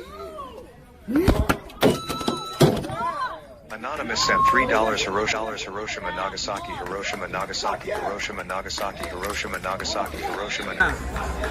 外国人同士喧嘩してんぞ、殴り合いめっちゃしてんぞ。金玉を殴り合いしてんぞ、外国人。Absolutely beautiful haymaker delivered there, complete with like a Viking screech there, like a primal guttural yell as he delivers the most telegraphed hook I've ever seen in my life. But these two goobers didn't react to it at all. They just ate it like it was a bowl of cereal. And I also loved the timing of that donation because it played that Mario coin sound effect, so it actually felt like he had just got the coins beat out of him by this guy. And I love that we also have another camera angle here to capture the aftermath because they tried to play it off like it barely hit them, but you can actually see one of them pooled blood a little bit on the ground because they got knocked out, like briefly. So it's everything about that just felt amazing to watch. It's very hard to root for someone, you know, committing a public assault, but when they're instigating and the entire purpose for them being in Japan is to instigate conflict like this, it's hard not to at least pump your fist and cheer when they finally get what they deserve. And man, once again, very impressive delivery of this wallop. It was a wombo combo. He blasted both of them. Fucking Johnny Somali watched his friend get clobbered, and then he said, "Excuse me, what about second breakfast? May I have one? I want what he's having." And then he also gets blasted too. Like, he did nothing to prevent it at all. He just sat there and took it. The camera angle where we can see what happened after they get dropped, and like all of their like belongings are scattered. I guess their fanny pack blew up when they fell over. It actually seems like they got the loot beat out of them in Diablo. Like when you defeat a mob and there's like loot left on the ground. That's what happened here. And they completely deserved it. They started that whole thing. That clapping really sums up this whole situation. When these two goofballs got dropped, everyone who witnessed it clapped. They celebrated. Like they had just watched their favorite sports team win a big game. They were happy to see them finally get dropped. Now, I'm not here just to go through memory lane of all of Johnny Somali's worst moments. There's plenty of videos that go over his history on why he's just an absolute degenerate loser. But he has now been arrested, and that's what I want to talk about because that is a huge W. That is long overdue. So he got arrested because he broke into a construction site on stream, and there's footage of him being arrested because he films everything that happens there because it's all content. And this might actually be the happiest moment of his life because he knows this is another article about to be written about him, which means maybe a couple extra viewers there to point and laugh at him like the clown he is.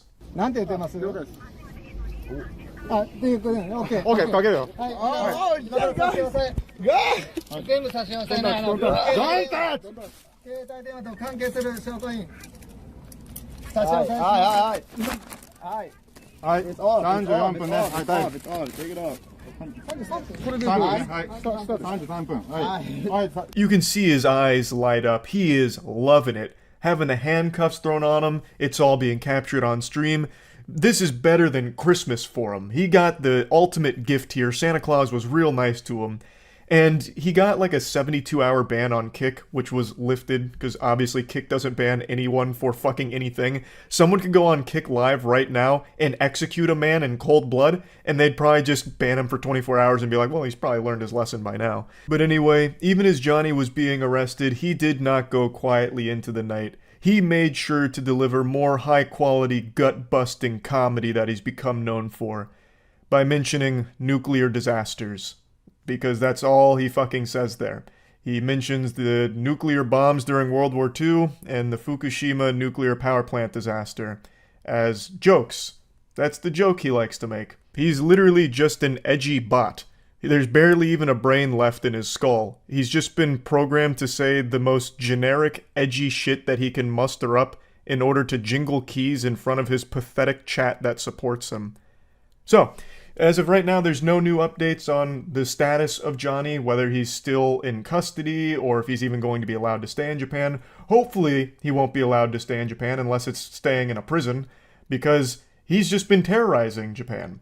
And after months of documented evidence of his behavior and the deplorable shit he's done over there, I don't understand why they'd let him stay there with no problem at all. But I guess we'll see. I want to give you a bonus clip though, give you a little dessert here on top of all this, because there's another public nuisance streamer who just found himself in some hot water, with his life flashing before his eyes off of problems that he created for himself. He's sitting right over fucking there and no one's paying attention. You know why? Because of racism. Yep. That's not funny. Funny. No. It's very funny. Why is that funny? Because that is funny.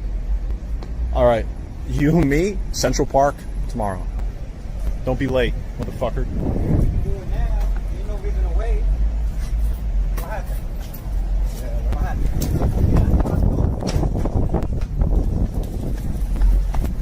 Who could have possibly predicted this outcome? Are you trying to tell me a guy like this is a coward? Say it ain't so. I don't believe you. I don't believe what I'm seeing here.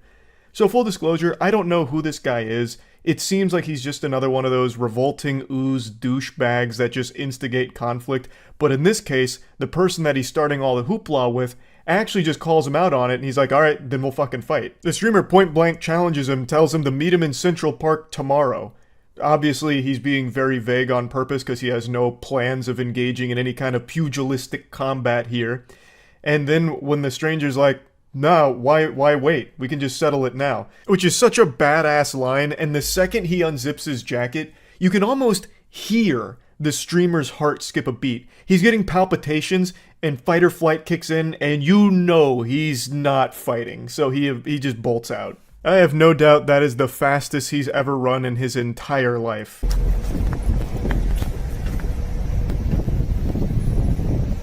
Alright. I hope he doesn't chase me, because I don't want to fight him.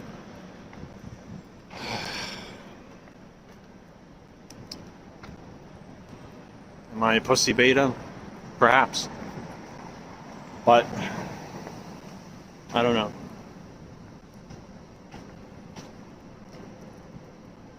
I'd legitimately feel bad for him if he wasn't such a scumbag.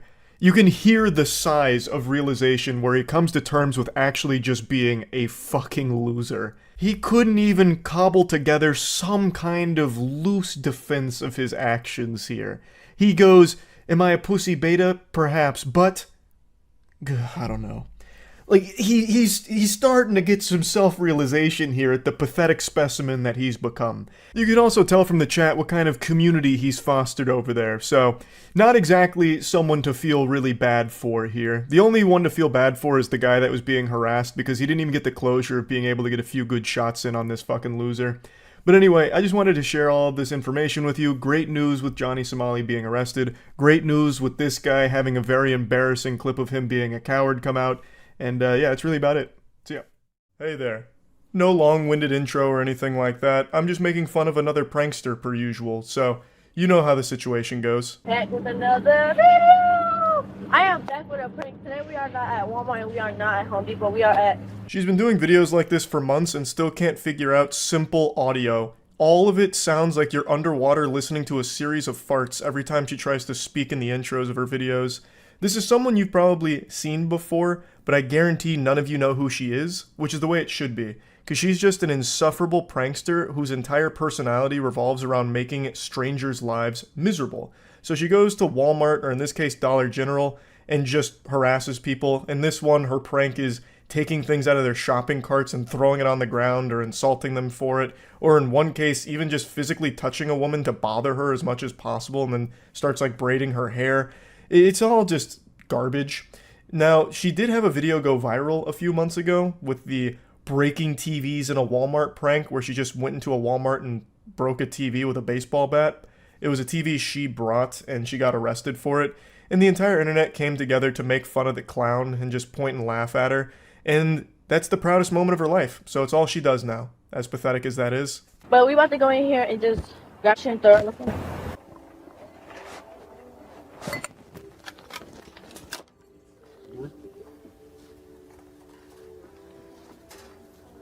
You like it? No, me no like for you. No. Nope. Don't buy it. No? No. Oh, brother, this prank stinks. It's such a trash idea in the first place, just throwing people's things on the floor and getting a rise out of them.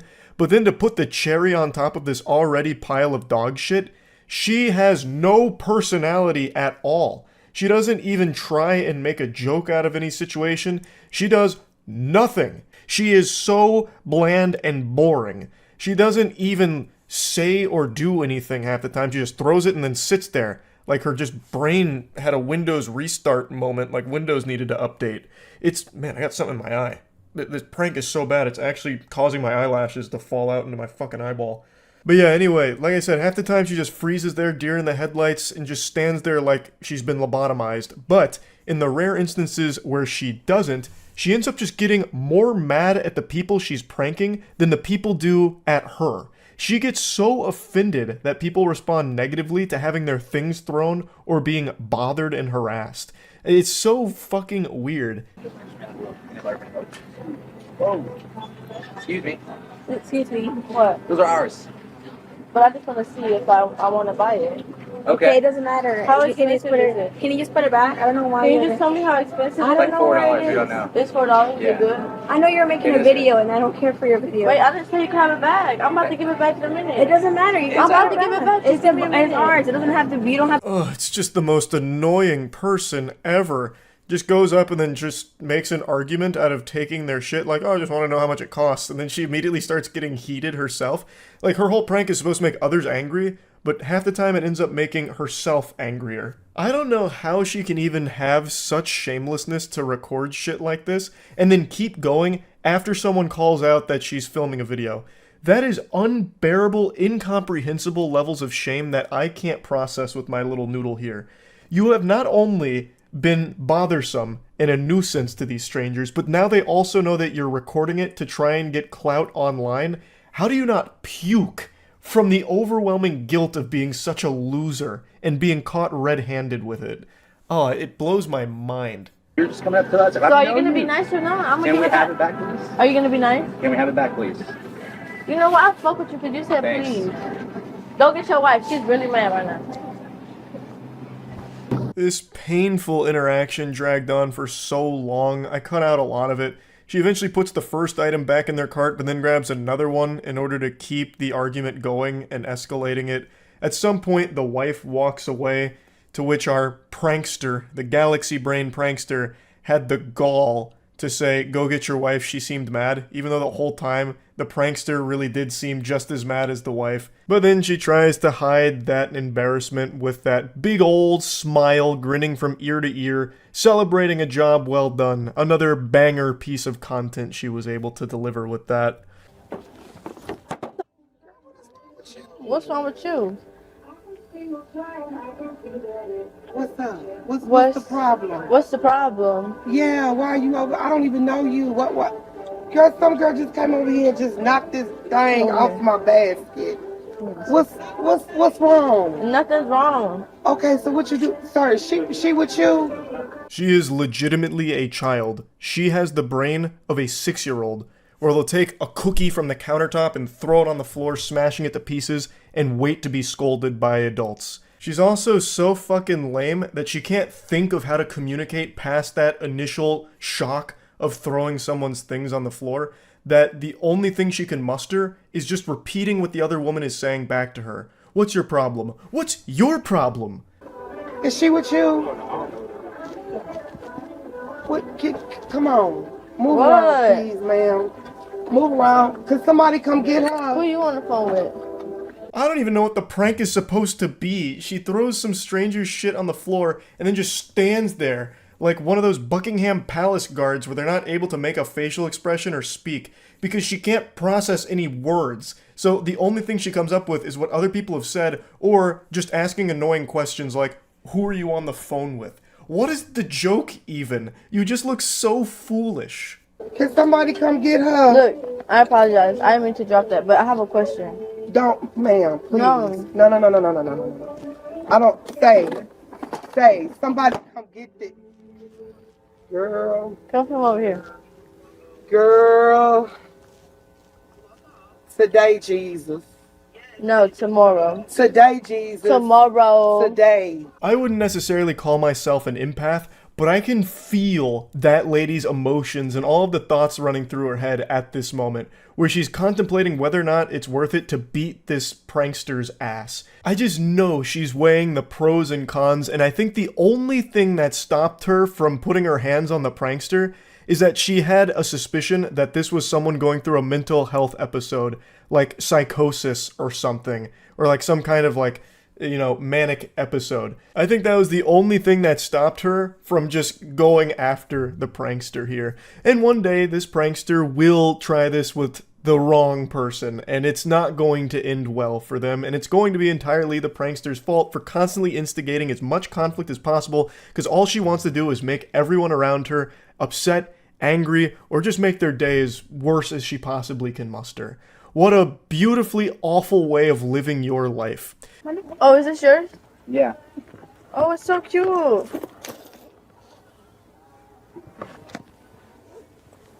Who is that for? Is this for your dogs? Man, you a bitch. I would have been like, you my shit. You a bitch. Why you just let me take your stuff?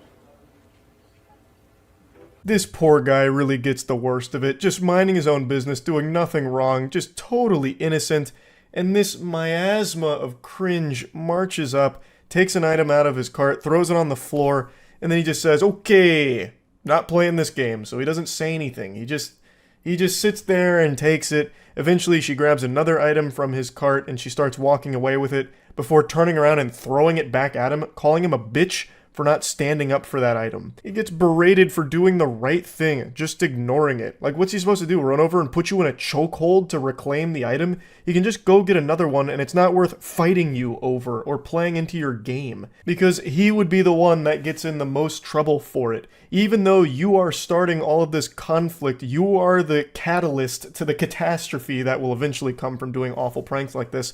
The person who does retaliate is going to be the one that gets the biggest punishment for it. And he clearly knows that, so he wasn't playing along with it. He did the right thing. I thought we were friends. I have one. Okay.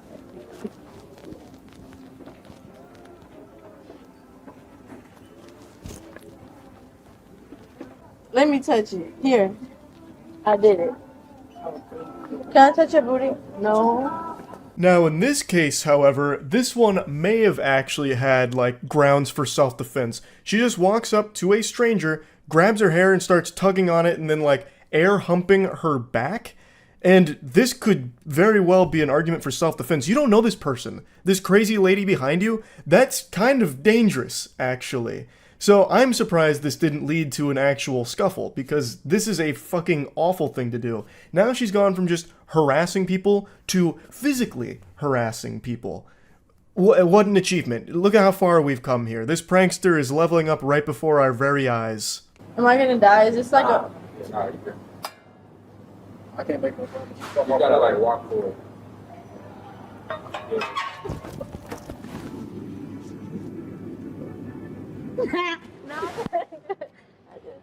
The queen of physical comedy strikes again. Look at the captivated audience in the store, with not a smile in sight. I don't think she has ever made somebody laugh, like in general.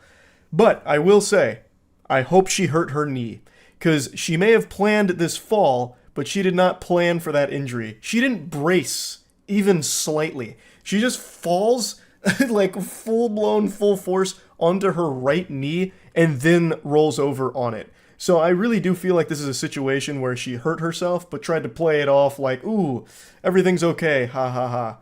Meanwhile, of course, nobody else is giggling or anything.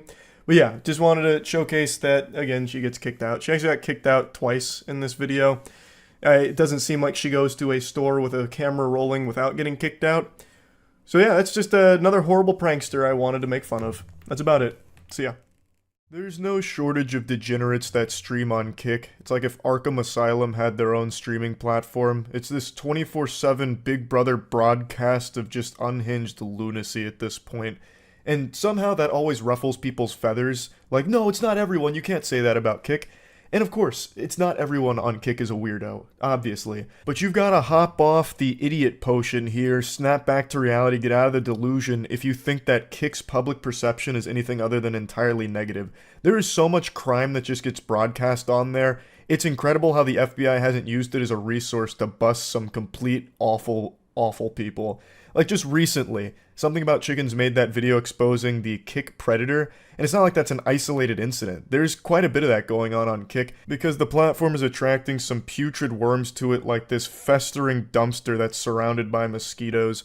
I'll always take every opportunity I can to mention this absolute ghoul. His name is Suspendus. Now, I know his hairstyle may be confusing you because it looks like a 2006 emo boy haircut, but make no mistake, this is a grown 40-year-old man who has become notorious for having sex with prostitutes on stream and at one point even had sex with someone while there was a child in the room. That's a felony. He streamed himself fucking someone with a kid present. That should be a go straight to jail moment. He should be thrown in the fucking slammer. But not only is he not in jail, he's not even banned on Kick. He is still a Kick partner and one of their bigger streamers, mind you. Now, him and his unpaid pathetic janitors have done all they can to keep that clip off the internet. They've scrubbed it from most of the original uploads, but I'm sure you can probably still find it somewhere archived. But it's not like an allegation. He streamed it himself. And if you were on the internet during the Kick rise, you probably saw that floating around because this is one of their first big streamers that was native to their platform before making all of their massive multi-million-dollar signings. This is one of their, like, founding fathers, basically. So you can't make a good argument that Kick isn't a platform that attracts tons of degenerates. And Kick doesn't give a shit. They just seem to sit back and be like, fuck it, that's alright, who cares? Like, I understand they want to be more hands-off and allow more freedom on Kick, but not to be the Poindexter putting my glasses up and telling on the teacher here, but perhaps it would be sensible to start drawing the line in the sand at broadcasting crimes on your platform. Like, maybe that's when you should step in and put the kibosh on it and actually start issuing bans. And that brings me to what I want to discuss and why I'm even talking about this in the first place. When Kick does ban someone, it's extraordinarily rare, and when it happens, it shocks the internet, you know, more so than if aliens had invaded the planet. And every single time, people are under this impression that it's some kind of permaban, like, look, Kick finally did something about this dumb asshole. And every single time, I have to explain that it's just going to be a temporary ban, like 24 hours, 72 hours, something like that. Like, Kick does not permanently ban anyone. There's only like 2 streamers I can think of that were permanently banned, and one of them was the Kick Predator, but that was only after he himself took himself off of social media. He vanished. That man ordered a Hoover Max from the Breaking Bad universe and has never been seen again. So Kick got an easy PR win there by just saying, like, no, he's gone for good. He's not welcome back type of thing. And then the other one was someone who exposed, like, how view botting is so easy on Kick. I think they're still permanently banned. Outside of that, I don't know anyone else. Everyone else, like Jack Doherty and whoever else is broadcasting, like, miscellaneous fights or having, like, titties and pussy and ass thrown in the face of Kick streams, they usually only get banned for a day. Maybe 3 days tops. And somehow, every single time they get banned, like Jack Doherty, everyone just assumes it's like a permaban. Like, look, Jack Doherty's gone. The end of Jack Doherty. Jack Doherty's been destroyed. The evil has been vanquished, you know, all that kind of shit. When that is never the case and likely never will be with this platform. They only believe in these, like, really temporary suspensions where no one really learns a lesson. They just get, like, a tiny vacation for, like, a day or two. That's it. And it most recently happened with Neon. Neon was one of Kick's biggest streamers for like a month thanks to viewbotting out the wazoo, and 3 days ago he got banned for shit-talking a child on a video call where he like threatened to dox and rape them. He went a little wacky with the Xbox Live bravado here and flew too close to the sun and caught a ban for it. Now, he's always been obnoxious, and now that he's not as popular as he once was, he is desperate to once again suckle from that bosom of success, so he's been doubling down on this shtick and being even more obnoxious than ever. So I'm going to go ahead and play the clip that got him banned. I'm going to censor the child for obvious reasons, though. The fuck? I tried to be nice to you, bro. The fuck up. I'll beat the shit out of you and your fat girlfriend, bro. What the fuck? That fat slut. I'll smack her in her face too, bitch. And on God, I'm about to dox your entire family. What's your name? You're not doing shit. Shut the fuck up. Suck my dick, bro. You a bitch. What's your name? What's your name? You fucking pussy. All I need is your first name and you're done. I don't care. I'm an internet warrior. What's your name? No, what's your first name, bitch? What's your first name, bitch? Tell me your first name, pussy. I don't give a fuck if you're 10 years old. I will fuck you in the ass until you fucking bleed, bitch. I swear to God. Shut the fuck up, bitch. I censored the kid's name because they said it. At least I think that was their name. I'm not sure, but regardless, I'll just play it safe. Anyway, you can see Neon blow a gasket there and have a conniption, so he goes into this, like, shit-talking mode against someone who's clearly trolling him. It's also clear that it is legitimately a toddler. That kid is probably not older than 10. I think Neon hit the nail on the head. That is probably an actual 10-year-old he is saying those things to. And he caught a ban, and everyone's like, it's the end of Neon! Neon's been wiped off the platform, thank goodness, the scourge, it's gone. And even other Kick streamers who don't like him, which is like every streamer in the world, because no one really likes Neon, they were like, oh, thank goodness, he was such a bad look for the platform. And there were a handful of disgruntled Neon enthusiasts, because believe it or not, he does have some legitimate fans and supporters, and they asked for their parents' permission to use the crayons so they could write a letter to Kick to unban their favorite goober. But for some reason, people still haven't recognized that, just like Diamonds, Kick streamers are forever on that platform. He wasn't permanently banned, and I don't know why people thought he was. So he just got unbanned 15 minutes ago as of making this video. As I said he would on stream when people were just spamming me about like, wow, did you see Neon got banned? And as I said then, I said it's either going to be a 24-hour or 72-hour ban. And guess what? It was a 72-hour ban, just like everything else on that platform. So he's already back. It wasn't even 72 hours really. This amounts to less than a slap on the wrist. This was like the lightest little pat on the keister here. I like to provide one little comical bonus nugget here, a little tidbit of lore.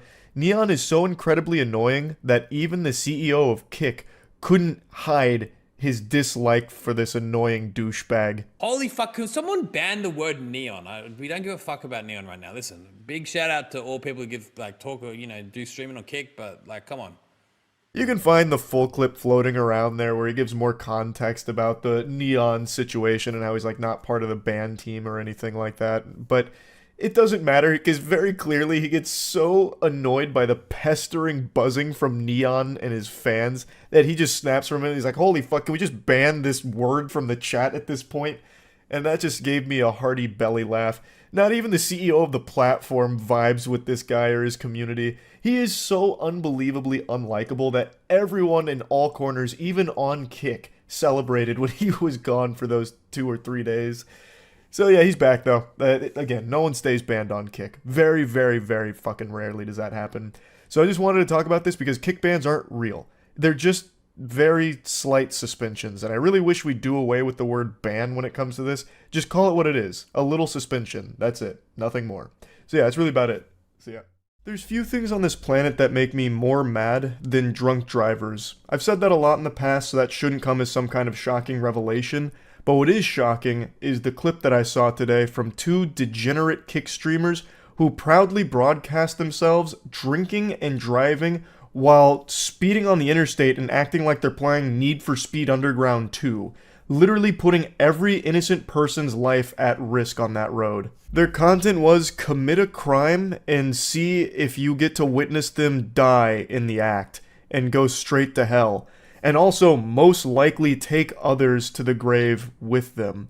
It is so fucking incomprehensibly evil.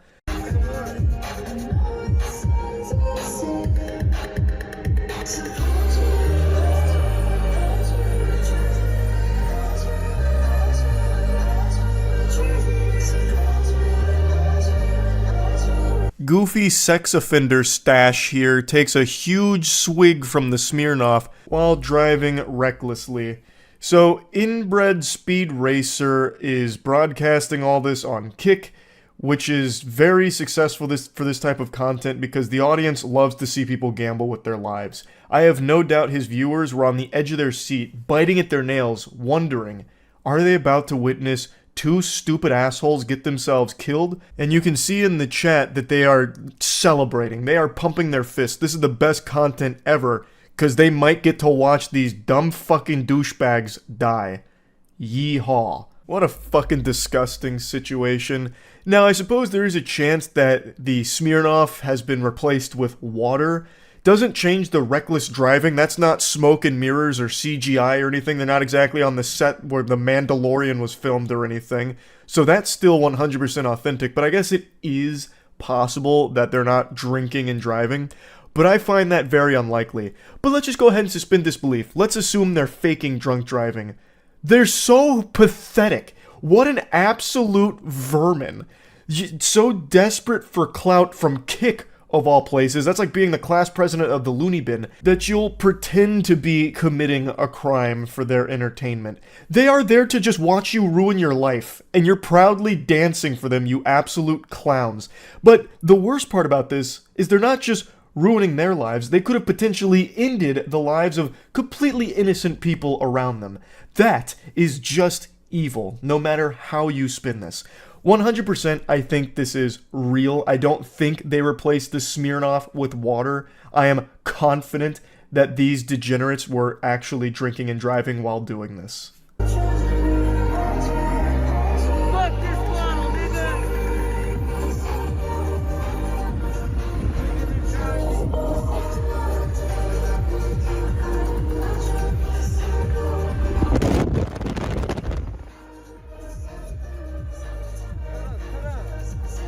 Just throws the bottle of Smirnoff out the window there. for some reason. It's like a child with a sugar rush. Just has so much energy, so much adrenaline going on right now that he needs to break something, so he fucking throws the bottle of Smirnoff out the window. What losers? What absolute losers? They really think that this is hard. They think that this is cool somehow. The guy driving isn't doing anything impressive. He's driving on an interstate changing lanes. It's just dangerous. It's not impressive. Anyone can do that if they have a disregard for their lives and the safety of everyone around them as well. It's not like a very incredible maneuver that we're witnessing, a fucking master of his craft. You know, this isn't something you'd see in Fast and Furious and just be like, wide-eyed and blown away by the talent, and then his stupid fucking friend here feeding him alcohol while he himself is also drinking, and then throwing it out the window like it's a grenade. Like, this is the lamest shit ever, and they really are so proud of it.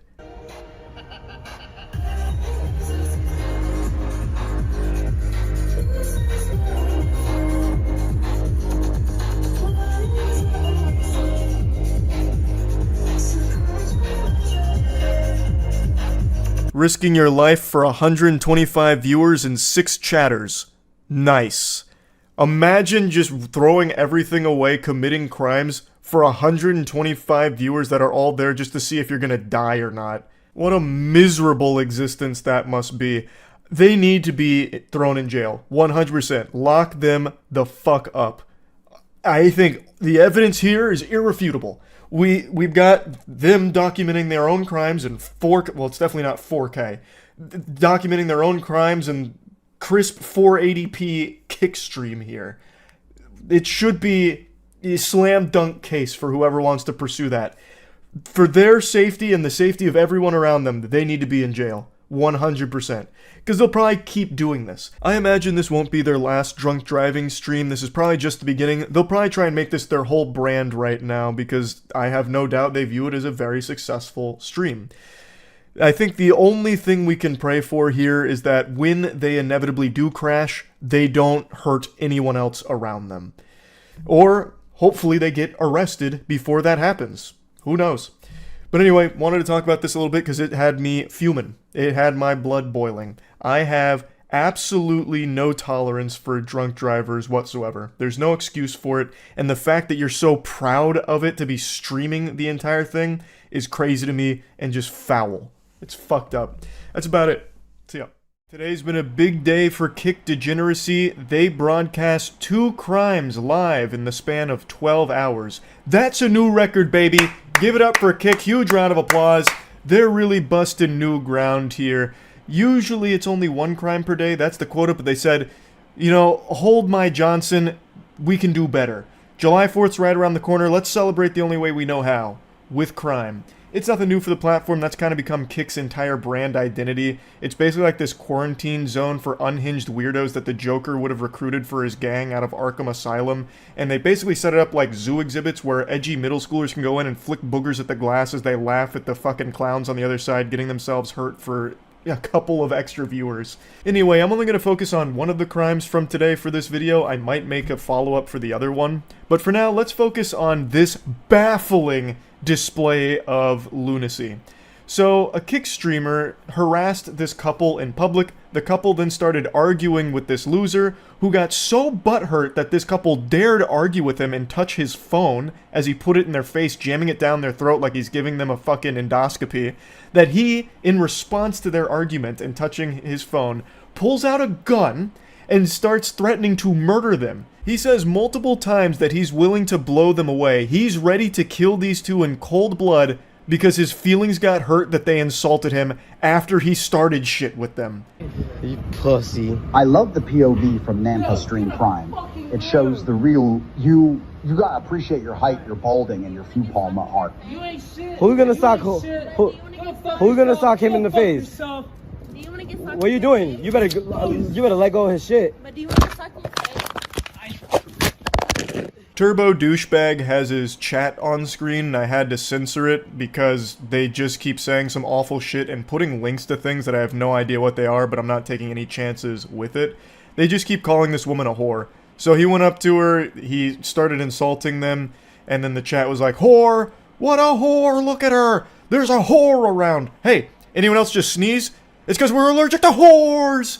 That's like his whole chat. Great community he's fostered here, and that sounds about par for the course for this kind of content. If you can even call it content, all it is this guy trying to turn himself into a human punching bag, but he's so fucking sensitive he can't even play that role well, he can't even be the heel. So the second someone challenges him, like here with the woman, like insulting him and then like slapping his phone, he snaps and brings out a gun. Oh yeah, I got burnt, bitch. Shoot her. Shoot her. Yeah, she's in there grabbing my phone. Oh, you want problems? You want problems too? You want problem? You want problem? You just grabbed my phone. You just grabbed my phone. Don't touch my shit. Don't touch my shit. Don't touch my shit. Don't grab my shit. I'll promise you I'll shoot the shit. Let it go. Don't touch my shit. Bro's got the Glock set to Wumbo here. The size of this fucking piece is actually pretty crazy. Maybe it's just like the angle of the camera here, but that shit looks like a Roblox gun. What an incredibly stupid thing to bring a gun out for, especially considering he started this. I don't know how he would never expect someone to slap his phone when he's actually putting it directly in their face. He is basically the one that's instigating a physical confrontation, not only by being an insufferable douchebag that's harassing random people, but he is getting as close to their face as he possibly can, like trying to put their skin under a microscope. Like, I have no doubt if you looked at his footage, it'd probably look like Ant-Man when he was shrinking to get to the quantum realm. Like, he is so close to them. And the natural human instinct in a situation like that is to swat that garbage away. Like, I don't know how he wouldn't expect that. I promise you. Why would you grab the shit on my phone? You don't understand what trouble you're getting yourself into. What trouble? Let go of my shit. I promise I'll blow you away. I promise you I'll blow you away. We're gonna leave. I promise you. You about to get blasted. Alright. What? Leave Dolbox Beaner. She touched us first. She touched us first. He even goes as far as to say that she touched us first, as if he had nothing to do with how this whole thing started. It's her fault. She's crazy. Someone help. Crazy lady. She hit my phone. So I'm going to kill her. And it's justified. I feel threatened. She hit my phone, so I'm gonna start shooting. Alright. It is 100% his fault, and he is 100% a bitch for this. To pull out a gun on two people that you've just harassed and are now willing to kill because they dared argue with you and touch your phone that you were shoving in their face, you are such a piece of shit. Alright, I could. It's public. It's public. Put your fucking Alright, yeah. Fuck out of here. He fucking sprayed, dude. He fucking sprayed. He sprayed all Get out of of us. here. Alright. Fuck out of here. I'm a fucking... You stupid. Now you can hear the other guys say, you sprayed everyone. So I'm thinking what happened here based on the rest of the clip and also the events preceding it. One of the people on this goober squad, the fucking goof troop here, actually maced the couple. The Charmin Ultrasoft squad not only brought out a gun, but then also maced the couple because they dared argue back after being harassed by this loser, and then slap his phone. That is craziness. To me, this seems like these streamers are using this content as a convenient excuse to try and get a rise out of people and then assault them.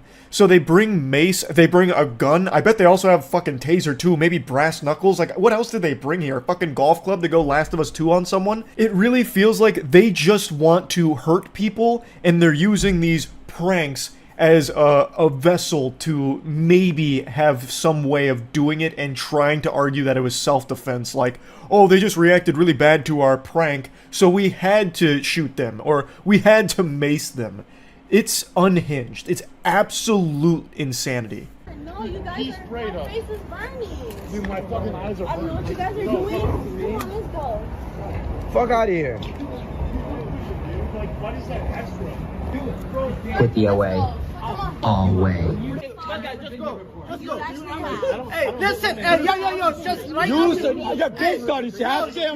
I don't record, you dumbass. Just go. If you don't... The delusion with the statement this guy just said was like hearing the brown note. I almost shit my pants. It is so unbelievably, unfathomably delusional. My body just had like an actual reaction to hearing it. He said that they started it, the couple, and that he's recording it, dumbass. Brother, This is incriminating for you guys. You have recorded your own crimes here. You're doing the police's job for them. This is not going to make that couple look bad or look in the wrong. It's you guys. Don't talk to me. You got problems too. You want problems? For what I need? What's up? You want problems? Yell blaster. I'll blow you away. Really? Really? Okay. All right. I got it. I don't want to fight you, just go, dude. Why don't you want to fight me? Because you guys are fucking I'm not bro, I will literally just fuck you up. Like when we got the cayenne pepper, you guys can. You guys use pepper spray. Your boyfriend's a bitch. Your boyfriend's a bitch, says the guy that just pepper sprayed them. He panicked because they dared insult him and argue back, so he went into his fucking toy box to pull out every little gadget and gizmo and doohickey he could find. A gun, pepper spray, it's crazy. They got crazy as fuck for no reason, LMAO. Bro, why she grabbed this shit? She got me pissed. Yeah, me too. That was how I took her hostage and fuck her in front of him. You need water? Act like nothing's wrong. Bro, I'm fucking dead. Bro's Glock is fat as fuck. Shit ass tweaking. Huh? We all did initiate the confrontation. Why? Where we put it in her bag? No, what? No, stop. No, I don't want problem. I'm relaxing, sir. Sir, I'm just recording. He didn't do nothing. Sir. You know you just recorded everything, right? So you saying to the officers that he didn't do anything is immediately disprovable by just checking the VOD that you filmed, you absolute bumbling moron. Holy shit.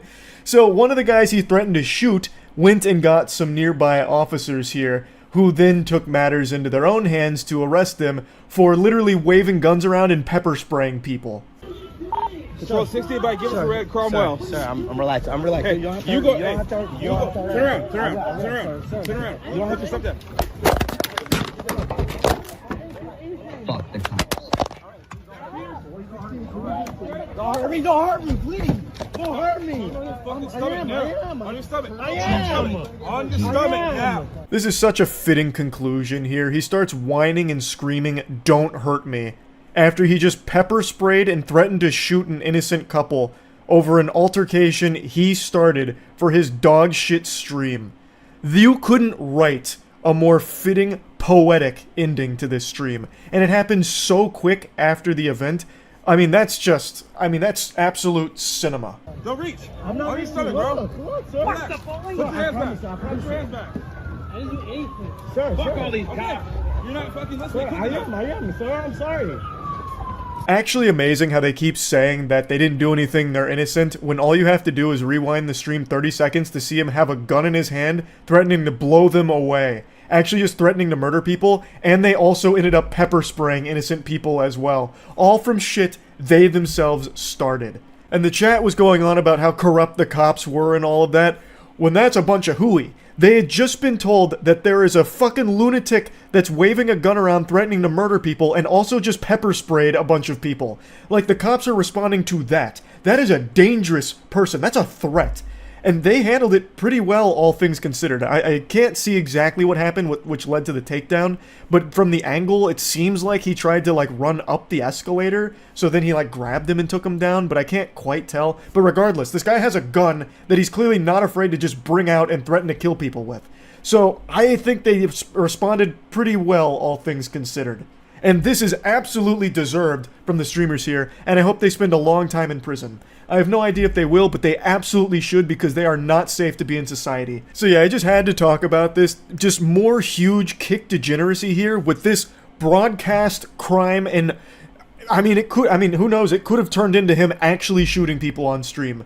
And that is scary. That is horrifying. But yeah, anyway, that's about it. So yeah. I remember in high school my Spanish teacher had a poster on the wall that said, "We all smile in the same language," and I thought that was wholesome and cute. We all inhabit this space rock and we all have our differences, but a smile, well, that's something we all share in common. And another thing that every single person on this planet shares in common is our disdain for this streamer. There's not a soul on this earth that actually likes this guy. His own community only follows him to try and get him arrested or beat up. And when it comes to those two metrics, his community is more successful than the Beatles. The amount of times that his chat has gotten him beat up or arrested is incredible. Like, this man can't go live without getting his shit pushed in or it finishing with him in handcuffs, all because he's following the chat's advice. And he's so delusional, he doesn't recognize that they're only there watching, waiting for him to get hurt, and nothing else. They're laughing at him, not with him, but he doesn't recognize that. And he does all of this ridiculous shit with a goofy, stupid smile on his face as he ruins his life live for the entertainment of his audience that's treating him as like a human experiment.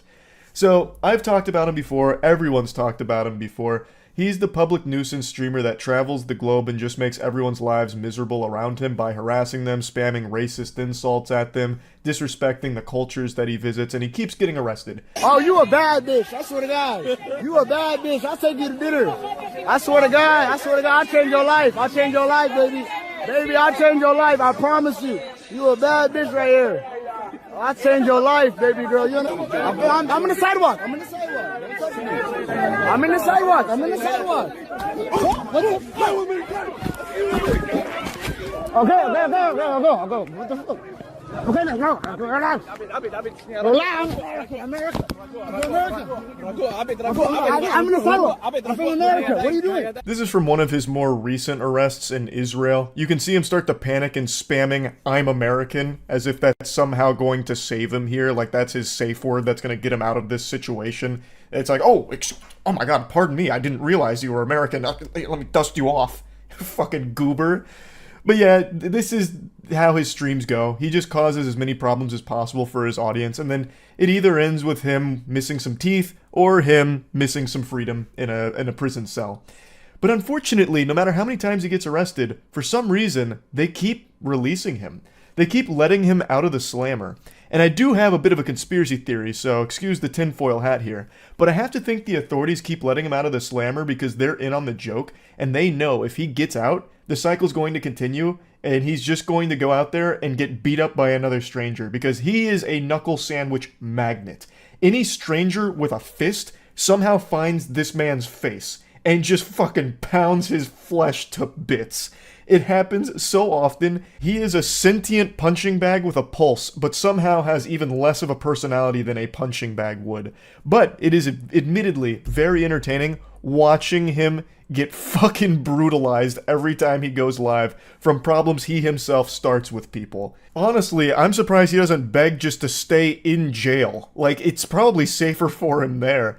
Because I don't even think he's ever even thrown a punch back during any of these altercations. He just, like, his arms are like limp noodles, I guess. Because anytime that someone starts beating him up, he just sits there and fucking takes it. It's like they're just beating up a corpse at that point. Like, it's so weird. This guy's a fucking loser.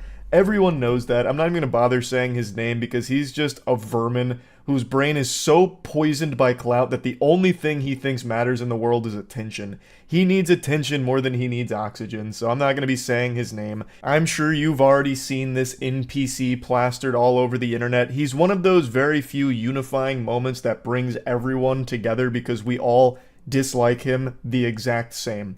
It's one of those things where no matter our differences, we can all come together and spit on this guy together, because he super sucks. He's just an absolutely deplorable, worthless piece of shit. So, you might remember him most notably from his infamous Japan trip, where he spent 90 days in jail, and then he got released. You know, he was talking about how he'll never make videos again or whatever, and then the second he's out of Japan, he immediately goes right back to doing it and starts gloating in their face about how, like, he got away with it and it was all unjust and all that, and then immediately goes to Israel just to do the same shit again, gets arrested, and does more shit like this. I'm from America. Don't touch me, bitch. Don't touch me, bitch. Don't touch me, bitch. I'm from America, bitch. Don't touch me. I'm from America, bitch. Don't touch me. I'll slap that ass. I'll grab it, too. Donald Trump told me grab it by the pussy. I'll grab that, too. Stop playing with me, bitch. I'll grab it by the pussy right here, nigga. I don't give a fuck. Penguinz0 is more likable than this guy. And also, for someone who apparently doesn't give a fuck, you sure are super sensitive about people making fun of you and hurting your feelings. He was threatening to sue YouTubers that made fun of him. He somehow thinks that this is a flex. He's trying to say it's defamation, libel, and slander, and that he's going to be issuing cease and desists. I'm honestly impressed that his spelling is correct here. I thought for sure he was close to illiterate, but maybe he had his lawyers draft up this tweet. But then again, his voice really does shine through with the last statement. It's gonna feel so good spending your YouTube ad revenue on coke and hookers. Yeah, that really sounds so hard. You can't get pussy unless you pay for it. What a big alpha male man you are, brother. But anyway, this is a bunch of hooey. This is a bunch of barnacles. Like, what a load of fish paste. There's no way he has the capacity to sue anyone because his lawyers are way too deep into fighting all of his criminal charges across the globe. They're having their own, like, Avengers Endgame moment with all of these lawsuits from all of these different countries. There's no way they'd have time to tackle some YouTuber squabble. I don't even know why I'm pretending for even a second that this is real. There is a 0% chance that he has any lawyers at all. This is just a sniveling worm flexing his non-existent lats for his community that treats him like Bozo the Clown, where they can toss tomatoes at him while they watch him ruin his life for their entertainment. He doesn't have anyone in his corner, let alone some lawyers. This man is totally fucking alone, and the only solace he finds is in going live so that way his audience can cheer as he gets his ass fucking pounded into oblivion on the sidewalk per usual. What a miserable existence that is. I don't even know why he's even trying to put on this facade that he has lawyers or any ability to have a lawsuit against somebody. I guess if there was to be a deeper message of this video besides just making fun of this pathetic person, it would be that I really hope at some point he does get thrown in jail for an extremely long period of time. He breaks so many laws and broadcasts it proudly online and makes a mockery out of all of the legal systems that he's taking advantage of here because he keeps getting released. Why? That doesn't make any sense. Keep him in prison for this shit. It'd be totally understandable and it'd be a huge PR win. That's such a rare occurrence where you can get an absolute PR slam dunk by locking up a live streamer. You would get applause and fist pumps out the wazoo from the entire cyberspace if you announced, we are not releasing him anytime soon. He will spend this many years in jail for the following crimes that he committed and broadcast online. Make an example out of him. Like, I don't know how he keeps getting away with it. But yeah, he is still currently doing the same shit, and he will continue to do so until he is eventually either dead from this or in jail for a long period of time. So I just wanted to talk about it and make fun of him again. That's really about it. So yeah. Everyone knows that public nuisance streamers that go around harassing strangers, causing a commotion, and just making everyone's lives around them more miserable suck. Like, that's not a hot take. Everyone knows that. They're just this miasma of cringe that cause everyone a massive headache. But, as I and many others have pointed out for years now, they do inspire an entire generation of young viewers to be losers like them. Because they do find an audience, they do find success, they make money from it. So it becomes a career path and something that young kids want to do to try and emulate that behavior and be like them. It's fucking tragic, and now we're starting to see the results of all of this.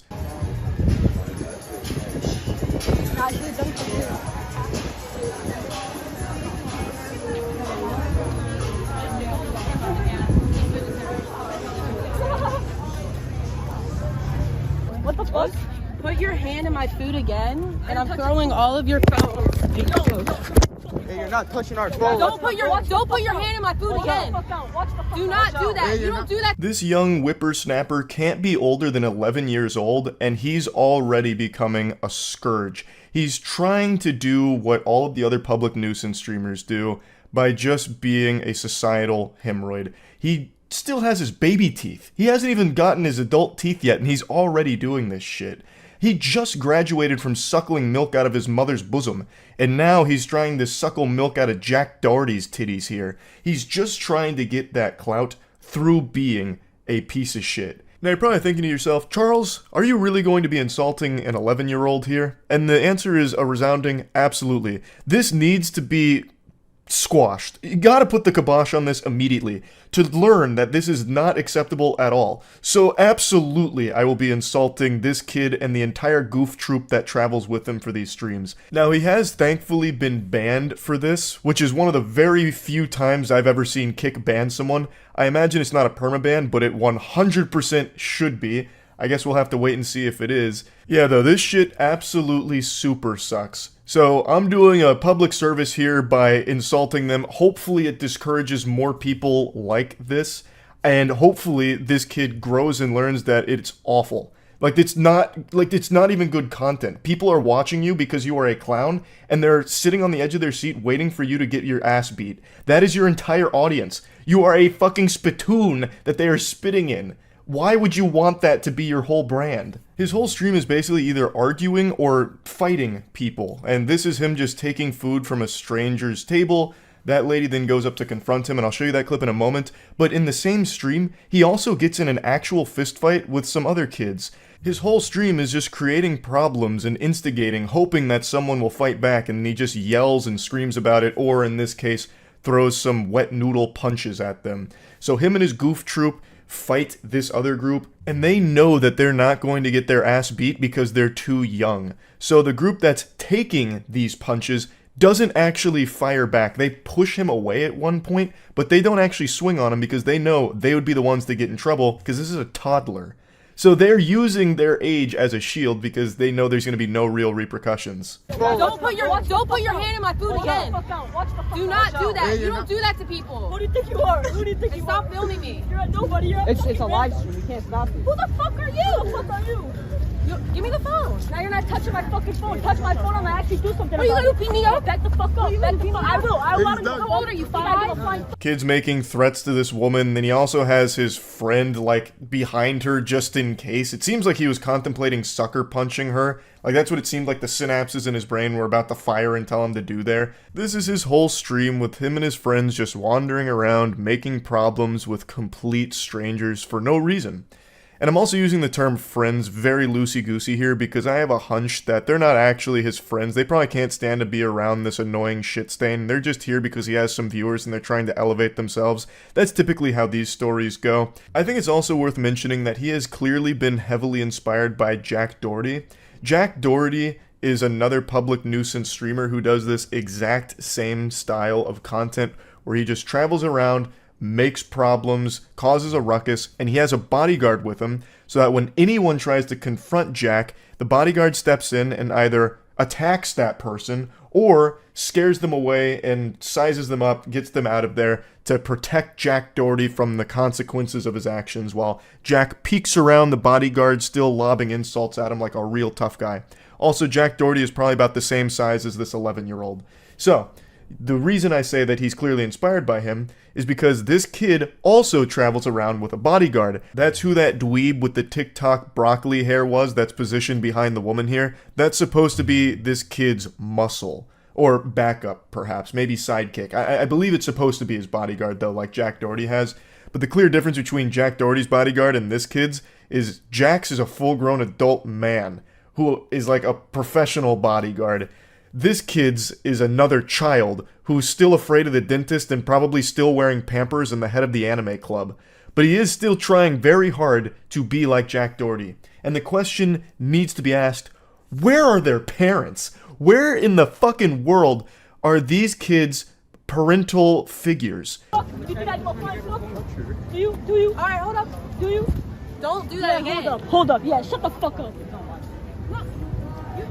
Let's go. I couldn't imagine anything more painful as a parent than seeing your son like this, or any of the kids in this group here. It'd be less shameful if they were just addicted to heroin. Now, I know a lot of people default to blaming the parents here because that's a really easy thing to point the finger at, especially with so many parents just sitting their kids in front of an iPad and letting them doom scroll the internet and letting the internet raise their kids. But in a case like this, I don't necessarily know if that's 100% how this happened.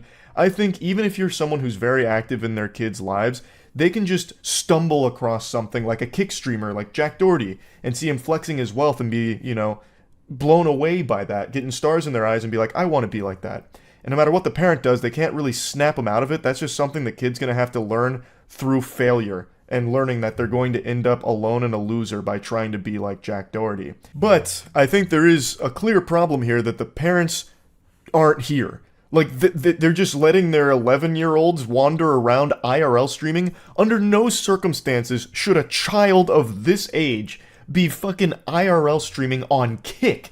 Kick is a platform that actually has child predators on it. There was a whole expose video about a big streamer who was legitimately a fucking predator.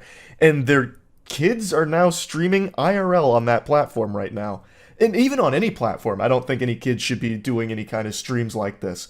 So I really am curious why the parents aren't more present in their life to allow them to stream for hours like this. That's just downright irresponsible, 100%.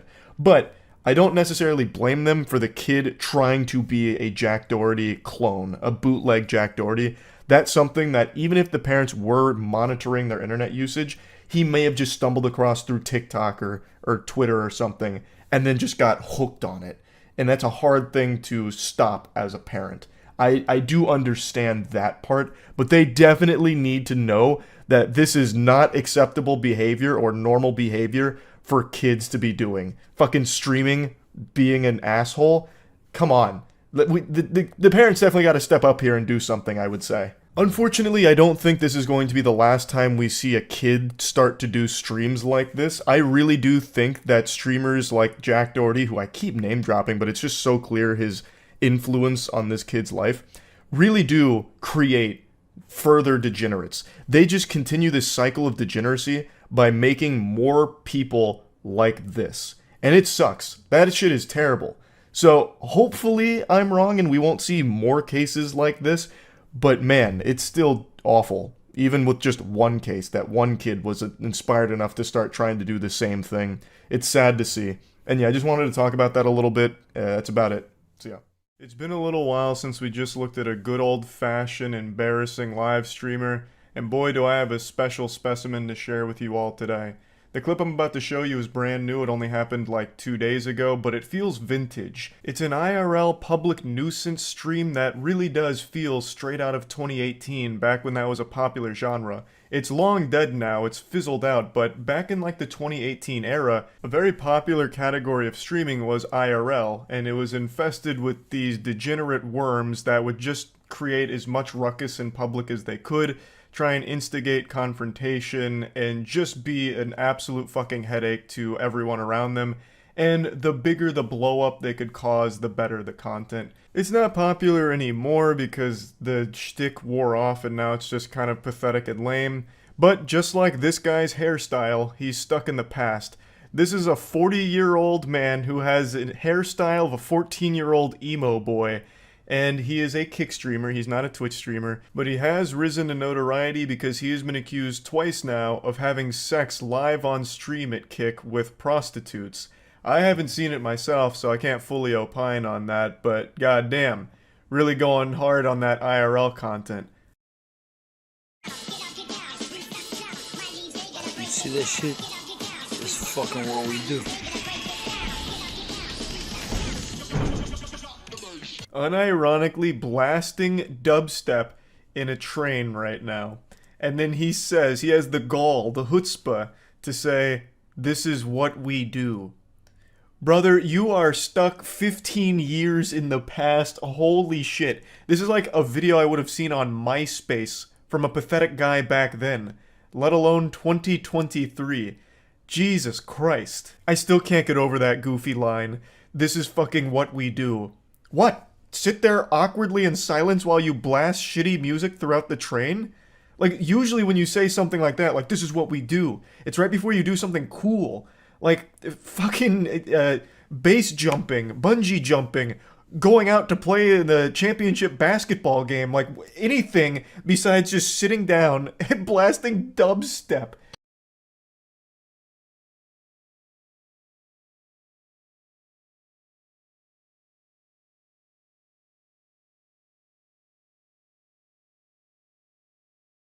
Cements my belief that sometimes people are just born to be a lifelong loser, and there's really nothing you can do to help them or change that trajectory. They are just destined to be a fucking loser.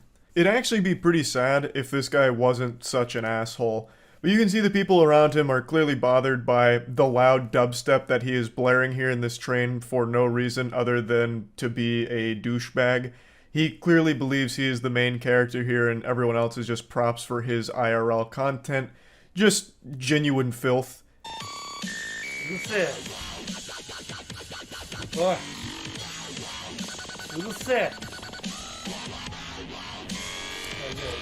Yo, don't touch my shit.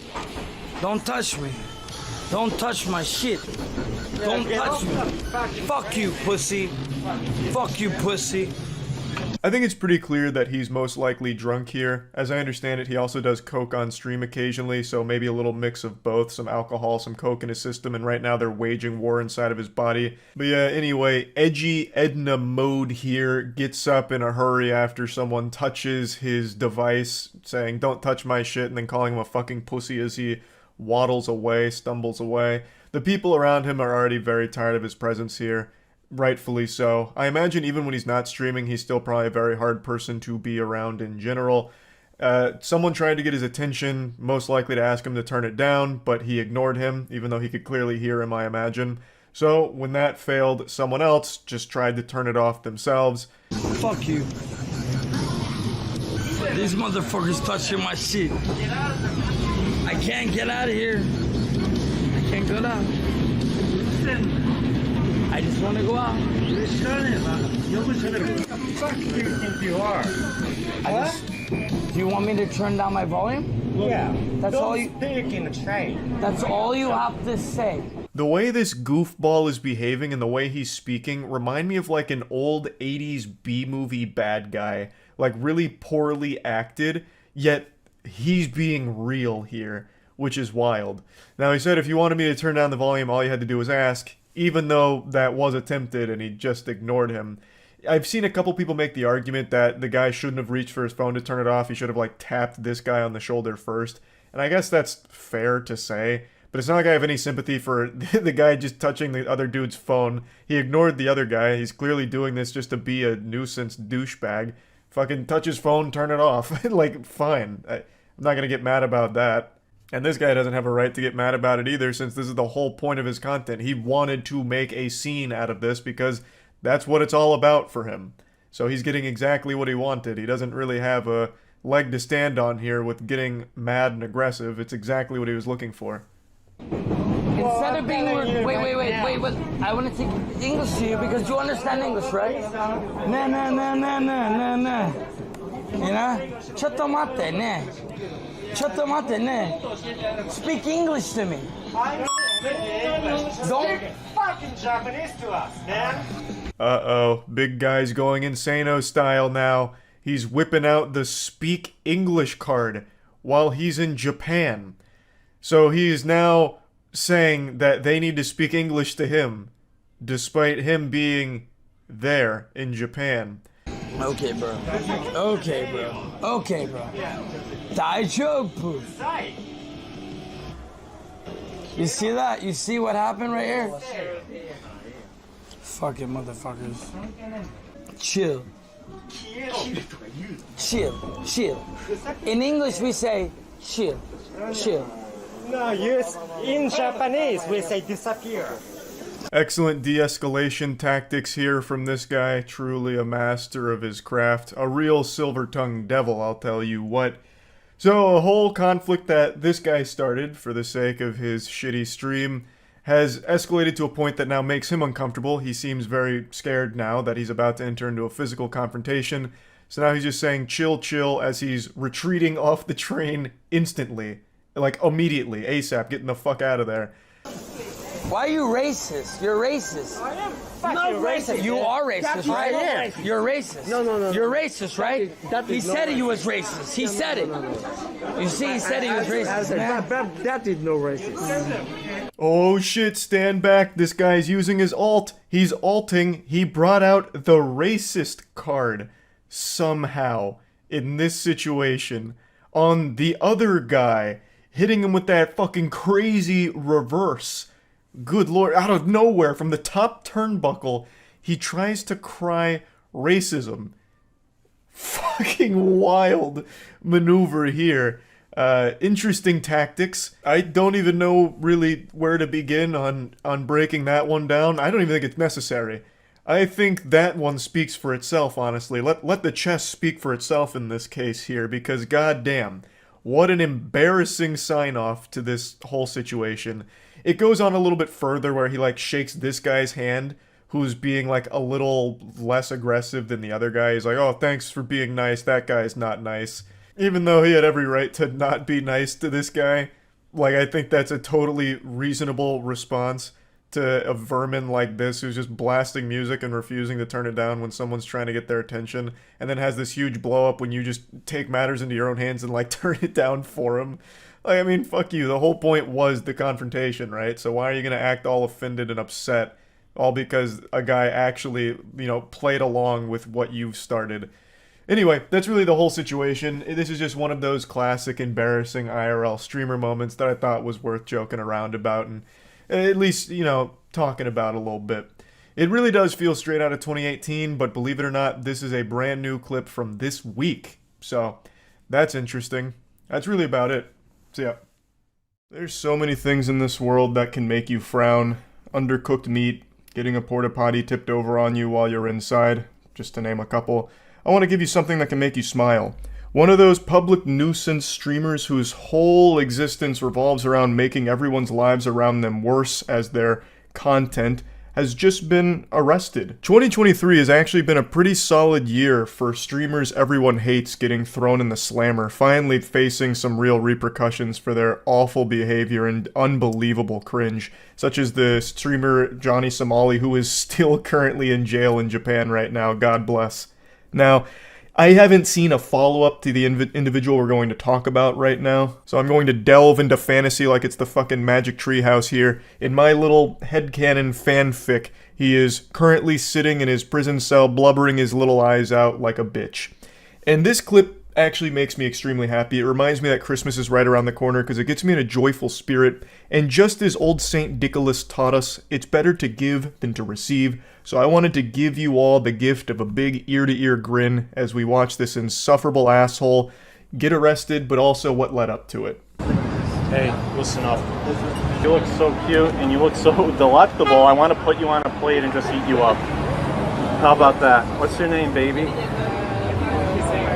I know you're sorry. You're sorry you can't get with a hunk like me. You're sorry you're stuck with a cuck that you fucking cheat on. You record videos of you sucking off other guys and he wants to see that shit. Correct me if I'm wrong. This guy's voice sounds like someone doing an impression of a Redditor. He's got that quintessential nasally loser voice, and clearly he knows he's not actually going to end up getting this girl's number or anything like that. He's being as abrasive as possible because it's content for his stream to entertain them by just going up and harassing women as much as possible. Admittedly, this guy is also self-aware enough to recognize that he is a creep, but instead of doing anything to fix that and better himself, he's more than happy to lean into it as much as possible to become the ultimate creep. He has adopted it as his only personality trait, being a loveless, sexless loser, and tries to make a career out of it. He is actually striving to be a professional dumpster for everyone in the chat to spit in and laugh at. It is pathetic. Dude's out here more dripless than I am, by the way. He's out here rocking a yellow t-shirt, bright yellow, looking like Curious George's friend, the man in the yellow jacket. Goober's also got some of the worst posture I've ever seen in public. He's more hunched over than that iconic photo of Goatman in the forest. So I already know when he's not out in public harassing people for his stream, he's inside on the computer doom-scrolling the internet, rotting and withering away. Now, of course, I'm not usually one to criticize posture, because sometimes when I'm streaming, I get fucking hunched over and right up against the monitor too. But at least when I'm out in public, I'm self-aware enough to recognize that you gotta straighten that shit up. And that happens regularly, right? Tell me I'm right on the money or not. Tell me, okay, listen up, baby. I'm so sorry. You know, I really tried. God damn you. Damn, her booty's so small. Fuck. It's so cute how he also has a friend with him that's doing the same thing, but from a distance, kind of whispering it to stream, just insulting the girl for the audience. What an unbelievable power couple of fucking douchebags. I don't want to bother you guys, I'm not trying to be creepy in any way, but can I get like one of your numbers and I'll be on my way and then we can meet up? We're actually going to go meet our boyfriends right now. So. Oh, so I can't take you out or do anything like that? Yes, really quick, just stop right now. Sorry, I'm not. Doesn't matter what you want. Do you want We're just, here's what we're wondering. Sorry. You're just so fucking hot. That second encounter right there is nightmarish. This girl's walking on the street alone. Two weirdos come up to her and say, "It doesn't matter what you want." And you could see her facial expression drop, just completely sink into a panic mode. I have no doubt she expected to be attacked by them or something, and you can see she picked up the pace. Because who wouldn't? That's a fucking weird thing to have happen. That's frightening. And especially from these two guys who are just walking around, camera out, coming up to you in the middle of the night. Like, what the fuck? This whole shtick sucks. It's just going up and bothering people who are just going about their night. Just randomly coming up to women. "Hey, pardon me, toots. Unsucked penis is a disease, and I'm suffering from it. Are you the cure? You should be." It's fucking dumb. And it's a lot worse than that. It's worse than just going up and doing cringy lines. It's sticking around, bothering people, and in this case, scaring a woman who's walking home alone. Want to be my girlfriend for 5 minutes? Do you want to just kind of go on a little date? We're gonna walk for a bit. Okay. Just a pinky. Okay. Pinky? So you can hold my hand. Oh, yeah. Right. So, Hey, I'm here with my girlfriend. I'm here with my girl. Can you guys just shut the fuck up? I'm here with my girlfriend. Okay, just shut the don't fuck scare up. people. Get the fuck out of here. I'm here with my girlfriend. You're making too much noise. Get the fuck out of here, asshole. Fucking prick. I'm so sorry, Luna. No, this is no. dumb. Please. No, I was just protecting you. No, I was protecting you, baby. No. Please. Ha ha, you get it? The joke is he's just pretending to be an unhinged lunatic.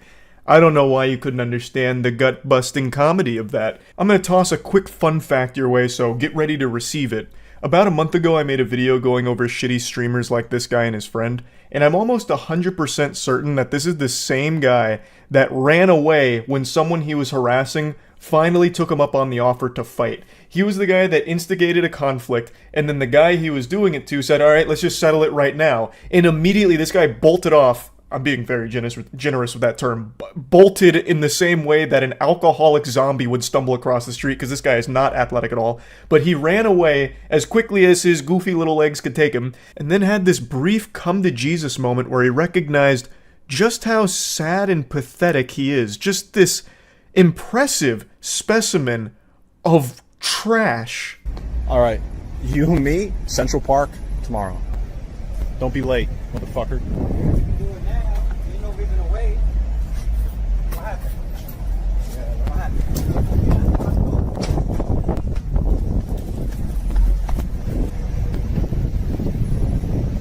All right. I hope he doesn't chase me because I don't want to fight him.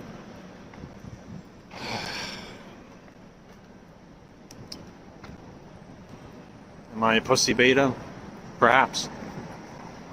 But I don't know. Using all the latest and greatest in technology and summoning the world's leading forensic experts to analyze the footage here, I think we can all conclude with a high level of confidence that this guy and the guy that I've been showing you who's about to get arrested here on stream are the same person. There's just no way that this world is forsaken enough to allow two people that sound, look, and act like him and stream like him to exist at the same time. I just don't believe that. It's the same person. I'm pretty sure of it.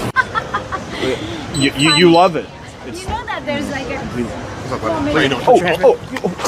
Excuse me, what's going on?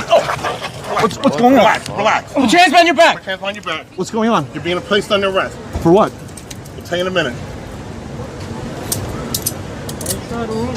Yeah. You just want to talk to you, you want to run. All right, now we're going to put you on your side. So they're arresting Carl, guys? Carl did nothing wrong? Ah, yes, the good ending. Tugs on your heartstrings. It's a beautiful thing to witness. You love to see that. I can't imagine a more fitting conclusion here.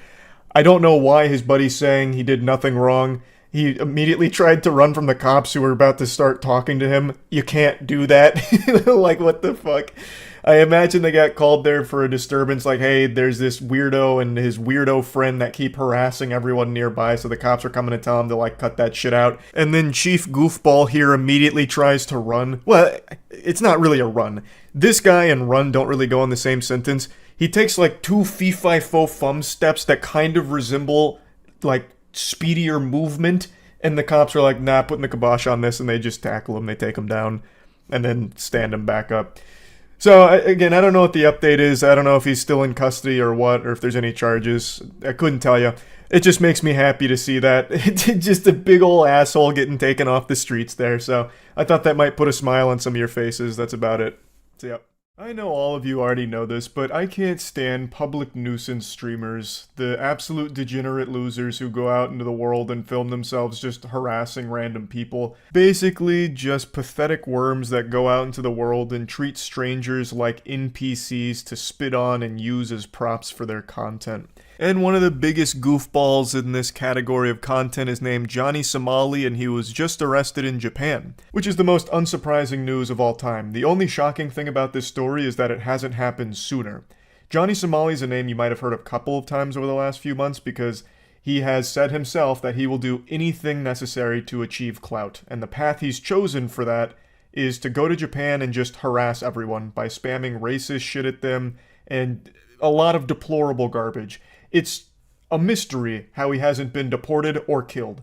He actually flirted with death one time on stream not too long ago, actually, where he was barking up the wrong tree and was nearly sent to meet his maker. Yeah, man, yeah, and what?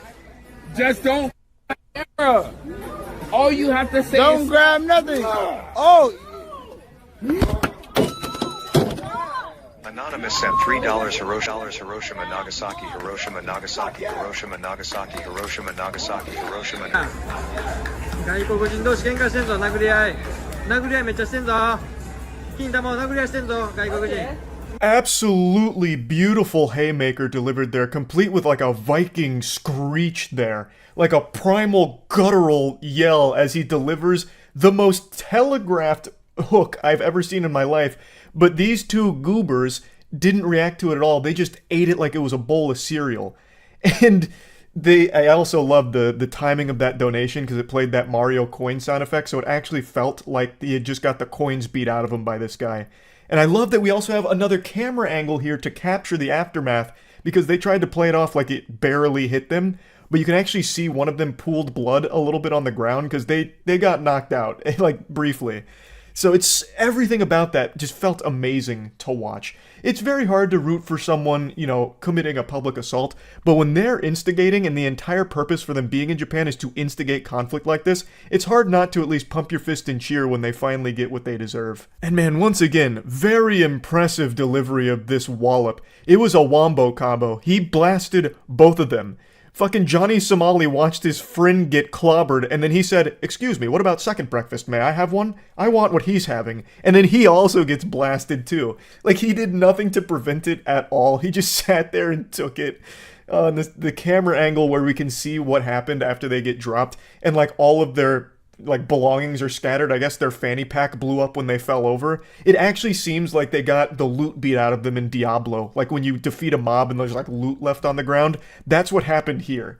And they completely deserved it. They started that whole thing. That clapping really sums up this whole situation. When these two goofballs got dropped, everyone who witnessed it clapped. They celebrated.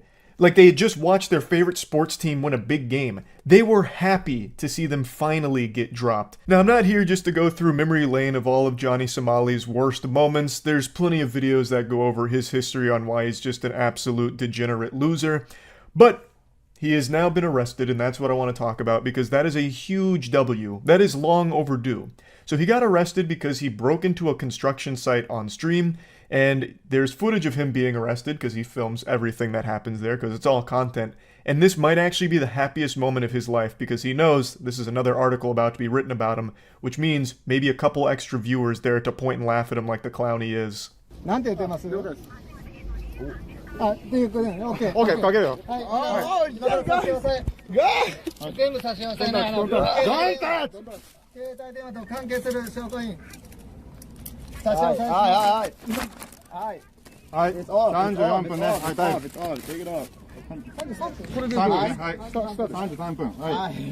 You can see his eyes light up. He is loving it. Having the handcuffs thrown on him, it's all being captured on stream. This is better than Christmas for him. He got the ultimate gift here. Santa Claus was real nice to him. And he got like a 72-hour ban on Kick, which was lifted because obviously Kick doesn't ban anyone for fucking anything. Someone could go on Kick Live right now and execute a man in cold blood, and they'd probably just ban him for 24 hours and be like, well, he's probably learned his lesson by now. But anyway, even as Johnny was being arrested, he did not go quietly into the night. He made sure to deliver more high-quality, gut-busting comedy that he's become known for by mentioning nuclear disasters. Because that's all he fucking says there. He mentions the nuclear bombs during World War II and the Fukushima nuclear power plant disaster as jokes. That's the joke he likes to make. He's literally just an edgy bot. There's barely even a brain left in his skull. He's just been programmed to say the most generic, edgy shit that he can muster up in order to jingle keys in front of his pathetic chat that supports him. So, as of right now, there's no new updates on the status of Johnny, whether he's still in custody or if he's even going to be allowed to stay in Japan. Hopefully, he won't be allowed to stay in Japan unless it's staying in a prison, because he's just been terrorizing Japan. And after months of documented evidence of his behavior and the deplorable shit he's done over there, I don't understand why they'd let him stay there with no problem at all. But I guess we'll see. I want to give you a bonus clip though, give you a little dessert here on top of all this, because there's another public nuisance streamer who just found himself in some hot water, with his life flashing before his eyes off of problems that he created for himself. He's sitting right over fucking there and no one's paying attention. You know why? Because of racism. Yep. That's not funny. Funny. No. It's very funny. Why is that funny? Because I said it's funny. Alright, you, me, Central Park, tomorrow. Don't be late, motherfucker.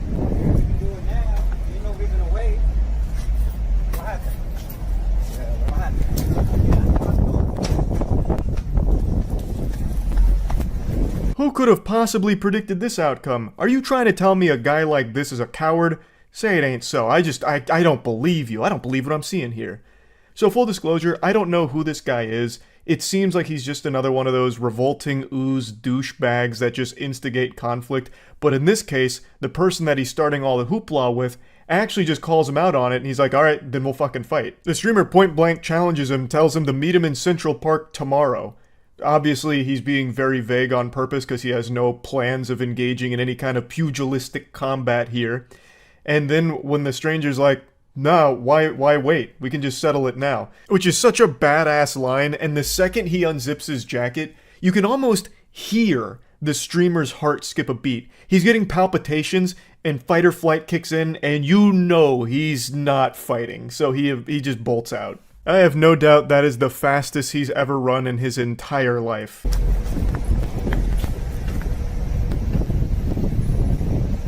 Alright. I hope he doesn't chase me, because I don't want to fight him.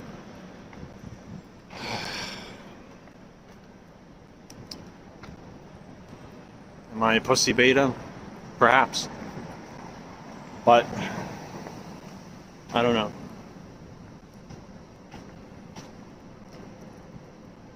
I'd legitimately feel bad for him if he wasn't such a scumbag. You can hear the size of realization where he comes to terms with actually just being a fucking loser. He couldn't even cobble together some kind of loose defense of his actions here.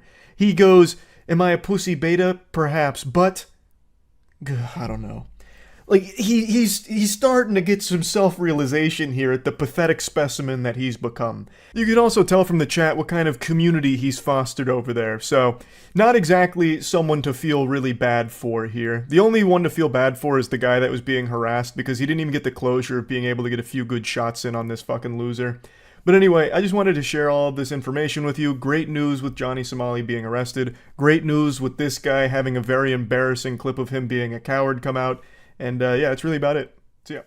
Another day, another Kick degenerate streaming themselves committing crimes. I swear, there's more crime on Kick than there ever was in Gotham.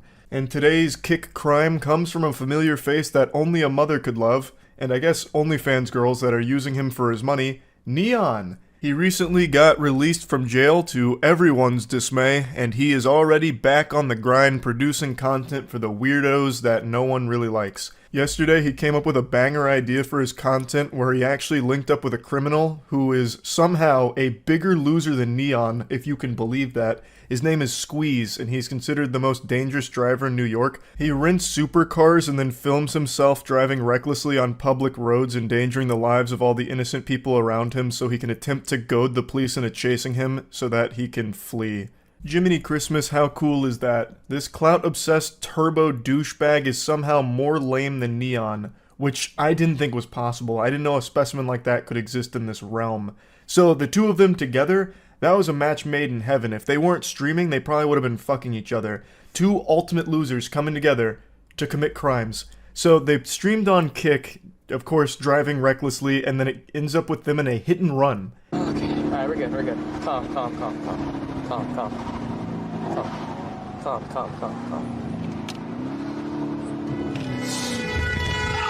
my god!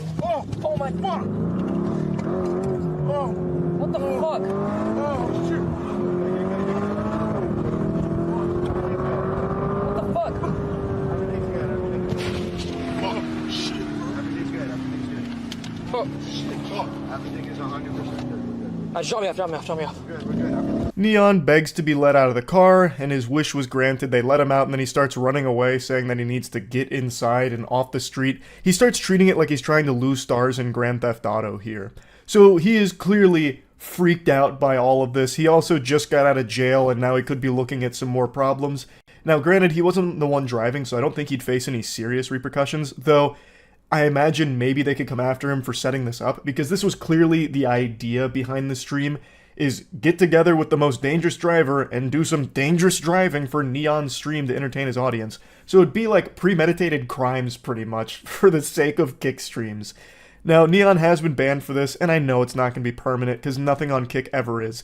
They are a platform that is impossible to take seriously, because it is pretty much used by a lot of people as a place to just broadcast actual illegal activity, and Kick still does really nothing about it, except give them a 72-hour ban at most. Which always makes me laugh, because a lot of Kick streamers, as well as Kick themselves, would talk about how Twitch is so inconsistent with their rules, which they are, don't get me wrong.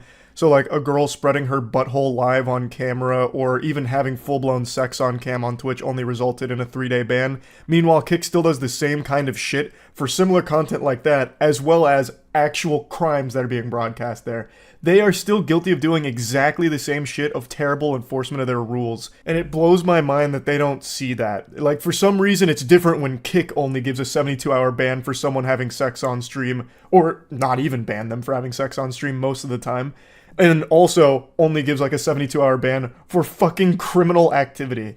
It's laughable. But anyway, after the hit and run and the adrenaline started to wear off, Neon did a bit of reflecting in a very somber mood about how everything went awry. I was there to do a Q&A, sit in his car. We agreed and handshaked only 10 over the speed limit, and this retard just went crazy, and I can't do shit. I'm sitting in the car. What the fuck am I supposed to do, bro? I can't just jump out when it's going 100 miles per hour, bro. So, it is what it is, bro. It is what it is, bro. Don't tell me to shut up, bro. Don't tell me to shut up, bro. Shut up. I like how even his own chat is bullying him here. Like I've always said, if he wasn't a streamer, he would probably be a professional swirly victim. Like, his face would know the inside of a toilet bowl better than anyone else on the planet. This guy is so unlikable and insufferable. So he's trying to say that this whole thing was just supposed to be a Q&A where he sits in his car and Squeeze only goes 10 over the speed limit. I highly doubt that's what was agreed upon. Squeeze is addicted to attention, so he has done an interview before, and even in that interview, he does something similar to what he did with Neon here. Granted, to a lesser degree with the other interviewer, because obviously the other guy is taken more seriously than someone as pathetic as Neon, but still, there's no way Neon went into this not expecting to get into high-speed, illegal shenanigans. That must have been the entire point of doing this. Why would you just interview him again after he was just interviewed by somebody else? Like, it wouldn't make any sense, and Neon is not an interviewer. He's not at anything. Neon is the human nothing burger. So the only thing that he could have possibly concocted here for his stream is to excite them with Squeeze driving recklessly as Neon screams like a bitch in the passenger seat. That had to be the entire purpose behind it, not some kind of fucking Q&A with Neon at the helm. That sounds like the biggest snooze fest of all time, and he knows that. He knows that he is uninteresting. So he would have absolutely said to Squeeze, let's just go on one of your stupid joyrides for the stream. That's what I think, and this is Neon trying to cover his own ass since he was literally involved in a hit and run. So he was probably afraid of some repercussions from this, especially since it was streamed on his channel, and it seems like he organized this whole event here. I highly doubt it was ever just supposed to be a very calm Q&A with the most dangerous driver in New York. Neon sucks. Like, he would not broadcast him doing some kind of Q&A format. That is so boring. I would rather listen to a 2-hour audiobook lecture on the Krebs cycle than ever listen to Neon interview someone. And I know his fans feel the same way. Like, his view bots, they don't really care. They're gonna be there regardless because Neon's paying for them. But the ones that actually watch him are like the perpetual jingling keys addicted children. And they are not gonna just watch a dumb Q&A with Neon. So he would have absolutely said, just go crazy and I'll stream it. That's what I think. Squeeze! Squeeze! Please! Please, please, please, bro! Please, bro! Squeeze! Enough!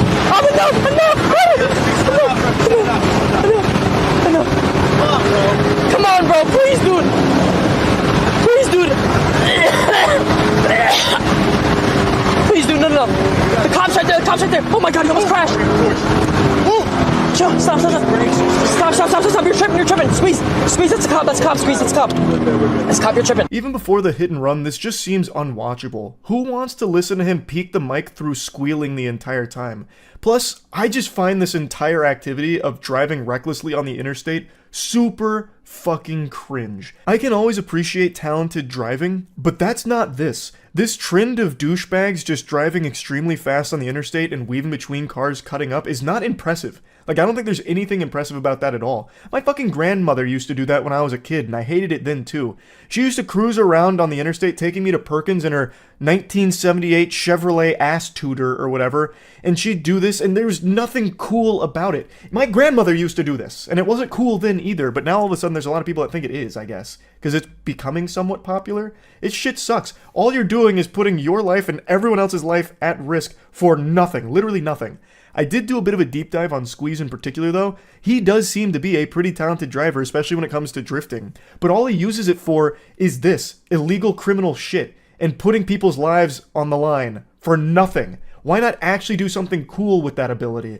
Why use it for this garbage? It's fucking frustrating, it's infuriating. And the best case scenario is when Squeeze inevitably does crash doing some of this content, he doesn't take anyone else with him. But yeah, anyway, just wanted to talk about this a little bit. Another classic kick crime. That's it.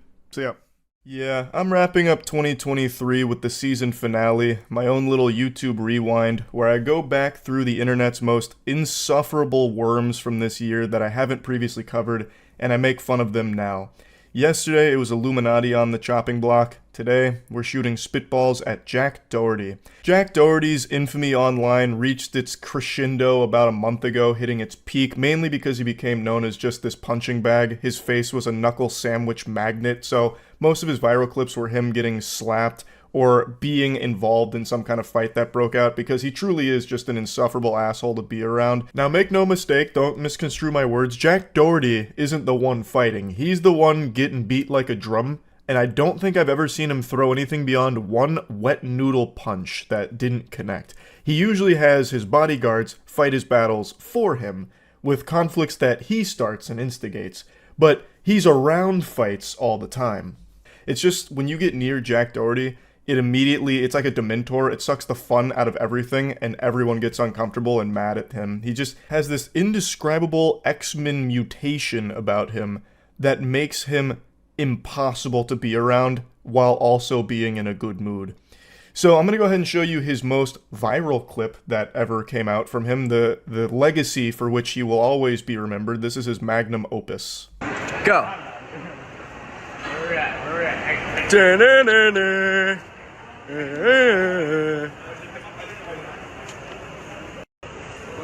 What? Little bro, what you gonna do? What you gonna do, bro? Yeah. This is Jack's iconic shtick, where he walks around causing a ruckus, just being this menace to society, harassing people, and then trying to get a rise out of them. The second someone looks like they're ready to get confrontational with Jack, he has his security guards swoop in and stop it, just put the kibosh on it immediately. He travels with his bodyguards that are basically his babysitters, his nannies, really his guardian angels. They're the only thing that's kept him alive this long, because he is such a piece of shit. Everybody wants to fight him when he does things like this, but his bodyguards protect him. And he still has the gall, the fucking chutzpah, to stand behind his bodyguards, peek his head over, and continue to insult the person. He actually looks like a cartoon villain out of Popeye. Like, look at the way he conducts himself. It's so bad. This would be the most embarrassing moment to somebody else, but for Jack, it's his proudest moment. Now, when it comes to insulting Jack Doherty here, I actually have skin in this game. Just like an 80s action movie tagline, this time it's personal. When I say he is insufferable to be around, I'm not just basing that off of the videos I see of him. I actually know Jack Doherty in real life. In fact, he was in one of my videos 4 years ago, but you probably didn't know that because I did my absolute best to edit him out of it. It's from a video 4 years ago when the local Tampa Police Department challenged me to complete their police academy. This was during the time where I was watching live PD and talking about police activity, making jokes about it. They invited me out there to try it myself. Well, Jack Doherty actually happened to be there on that same day. Despite my best efforts to rewrite history, you can't fully erase the stain. You can see the cringe cryptid right there in the yellow shirt. This is a young Jack Doherty spotting. At the time of filming that video, Jack would have been 16 years old. And I know it's not exactly cool to bully a child, but this wasn't a child, this was a demon. It's not just me that had an extremely negative impression of Jack on that day. Matt, Andrew, Tiana, and the officers all had nothing good to say about their experience being around Jack Doherty for like the 6 hours we were there. He was one of the most disrespectful people I had ever seen in person. For some reason, he was extremely loud most of the day, so anytime he tried to talk, he'd kind of yell it at the officers or anyone he was talking to, I suppose. It was like he was trying to get into a screaming match on an Xbox Live lobby for no reason. Like, I think that was just him trying to be hype for his video or something, but man, it was extremely annoying. But beyond that, anytime we were about to do one of the tests, or if the officers were trying to tell us something about one of the tests, he'd be like interrupting them frequently, and the yelling was giving me a goddamn headache. Like, none of us had anything positive to say about Jack. The only thing is, we all understood that he was a child, and he found internet fame extremely young. So clearly that had a poisonous effect on his mind, and we had all just kind of expected that he's going through a phase most likely, and he'd eventually grow out of this. But not only did he not grow height-wise, he also didn't grow personality-wise. His attitude is exactly the same. His face looks exactly the same as when he was a 13-year-old boy, which is highly unlucky for him, and maybe that explains why he lashes out so often. But overall, over the last 4 years, he's just gotten worse. He's gotten more degenerate, more aggressive, more hostile, and he's just a giant piece of shit now. Since he's had internet fame for so long, he truly believes that he is some kind of deity, this kind of internet god, and everyone is beneath him. He thinks he's superior to just the plebeians around him, so he uses all the strangers he comes in contact with on stream as props for his content, and his big thing is still basically having his bodyguard protect him all of the time, which is so fucking pathetic. But anyway, let's dive into a bit more of the Sack Doherty lore. So he makes most of his money through OnlyFans. He manages a lot of OnlyFans girls, as well as having an OnlyFans of his own, which I think if you sign up for that, you need to be put on some kind of FBI watch list, because this looks like a child. That is a very fucking awful OnlyFans page to be subscribing to. You probably need to be investigated. But he makes all of his money there, basically, and he will never let you forget he is making a lot of money through managing these OnlyFans models. He frequently posts these flexes, talk shit all you want, you wish you could spend this much on your credit card in just 2 weeks, and it's just an absurd amount of money that he's dumping on garbage.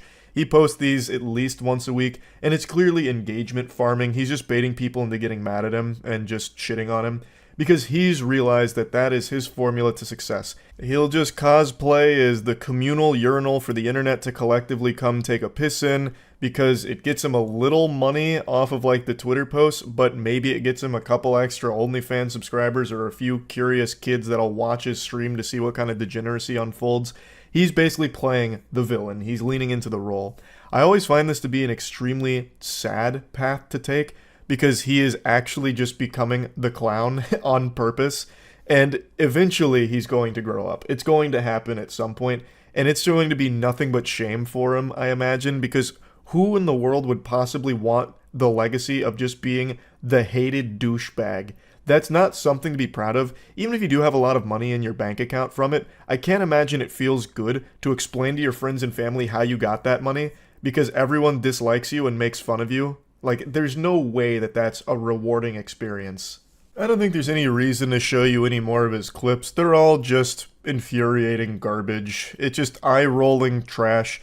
Like, even just yesterday, or maybe it was the day before, he got into a confrontation with a bouncer over like a fake ID or something, according to the headlines. And it's once again just Sack Doherty being the little goblin that he is. Just this little douchebag and just an entitled asshole. So yeah, I just wanted to talk about him a little bit since I haven't talked about him all year, and I do actually know him. I'm using know really loosely. I met him one time, but that was enough to get an extremely accurate gauge on the kind of person he was then, and all I could do was pray that he wouldn't be that person in the future. But he became so much worse down the line, which is almost impressive, actually. So yeah, just wanted to talk about him a little bit. That's it. See ya. I remember in high school, my Spanish teacher had a poster on the wall that said, "We all smile in the same language," and I thought that was wholesome and cute.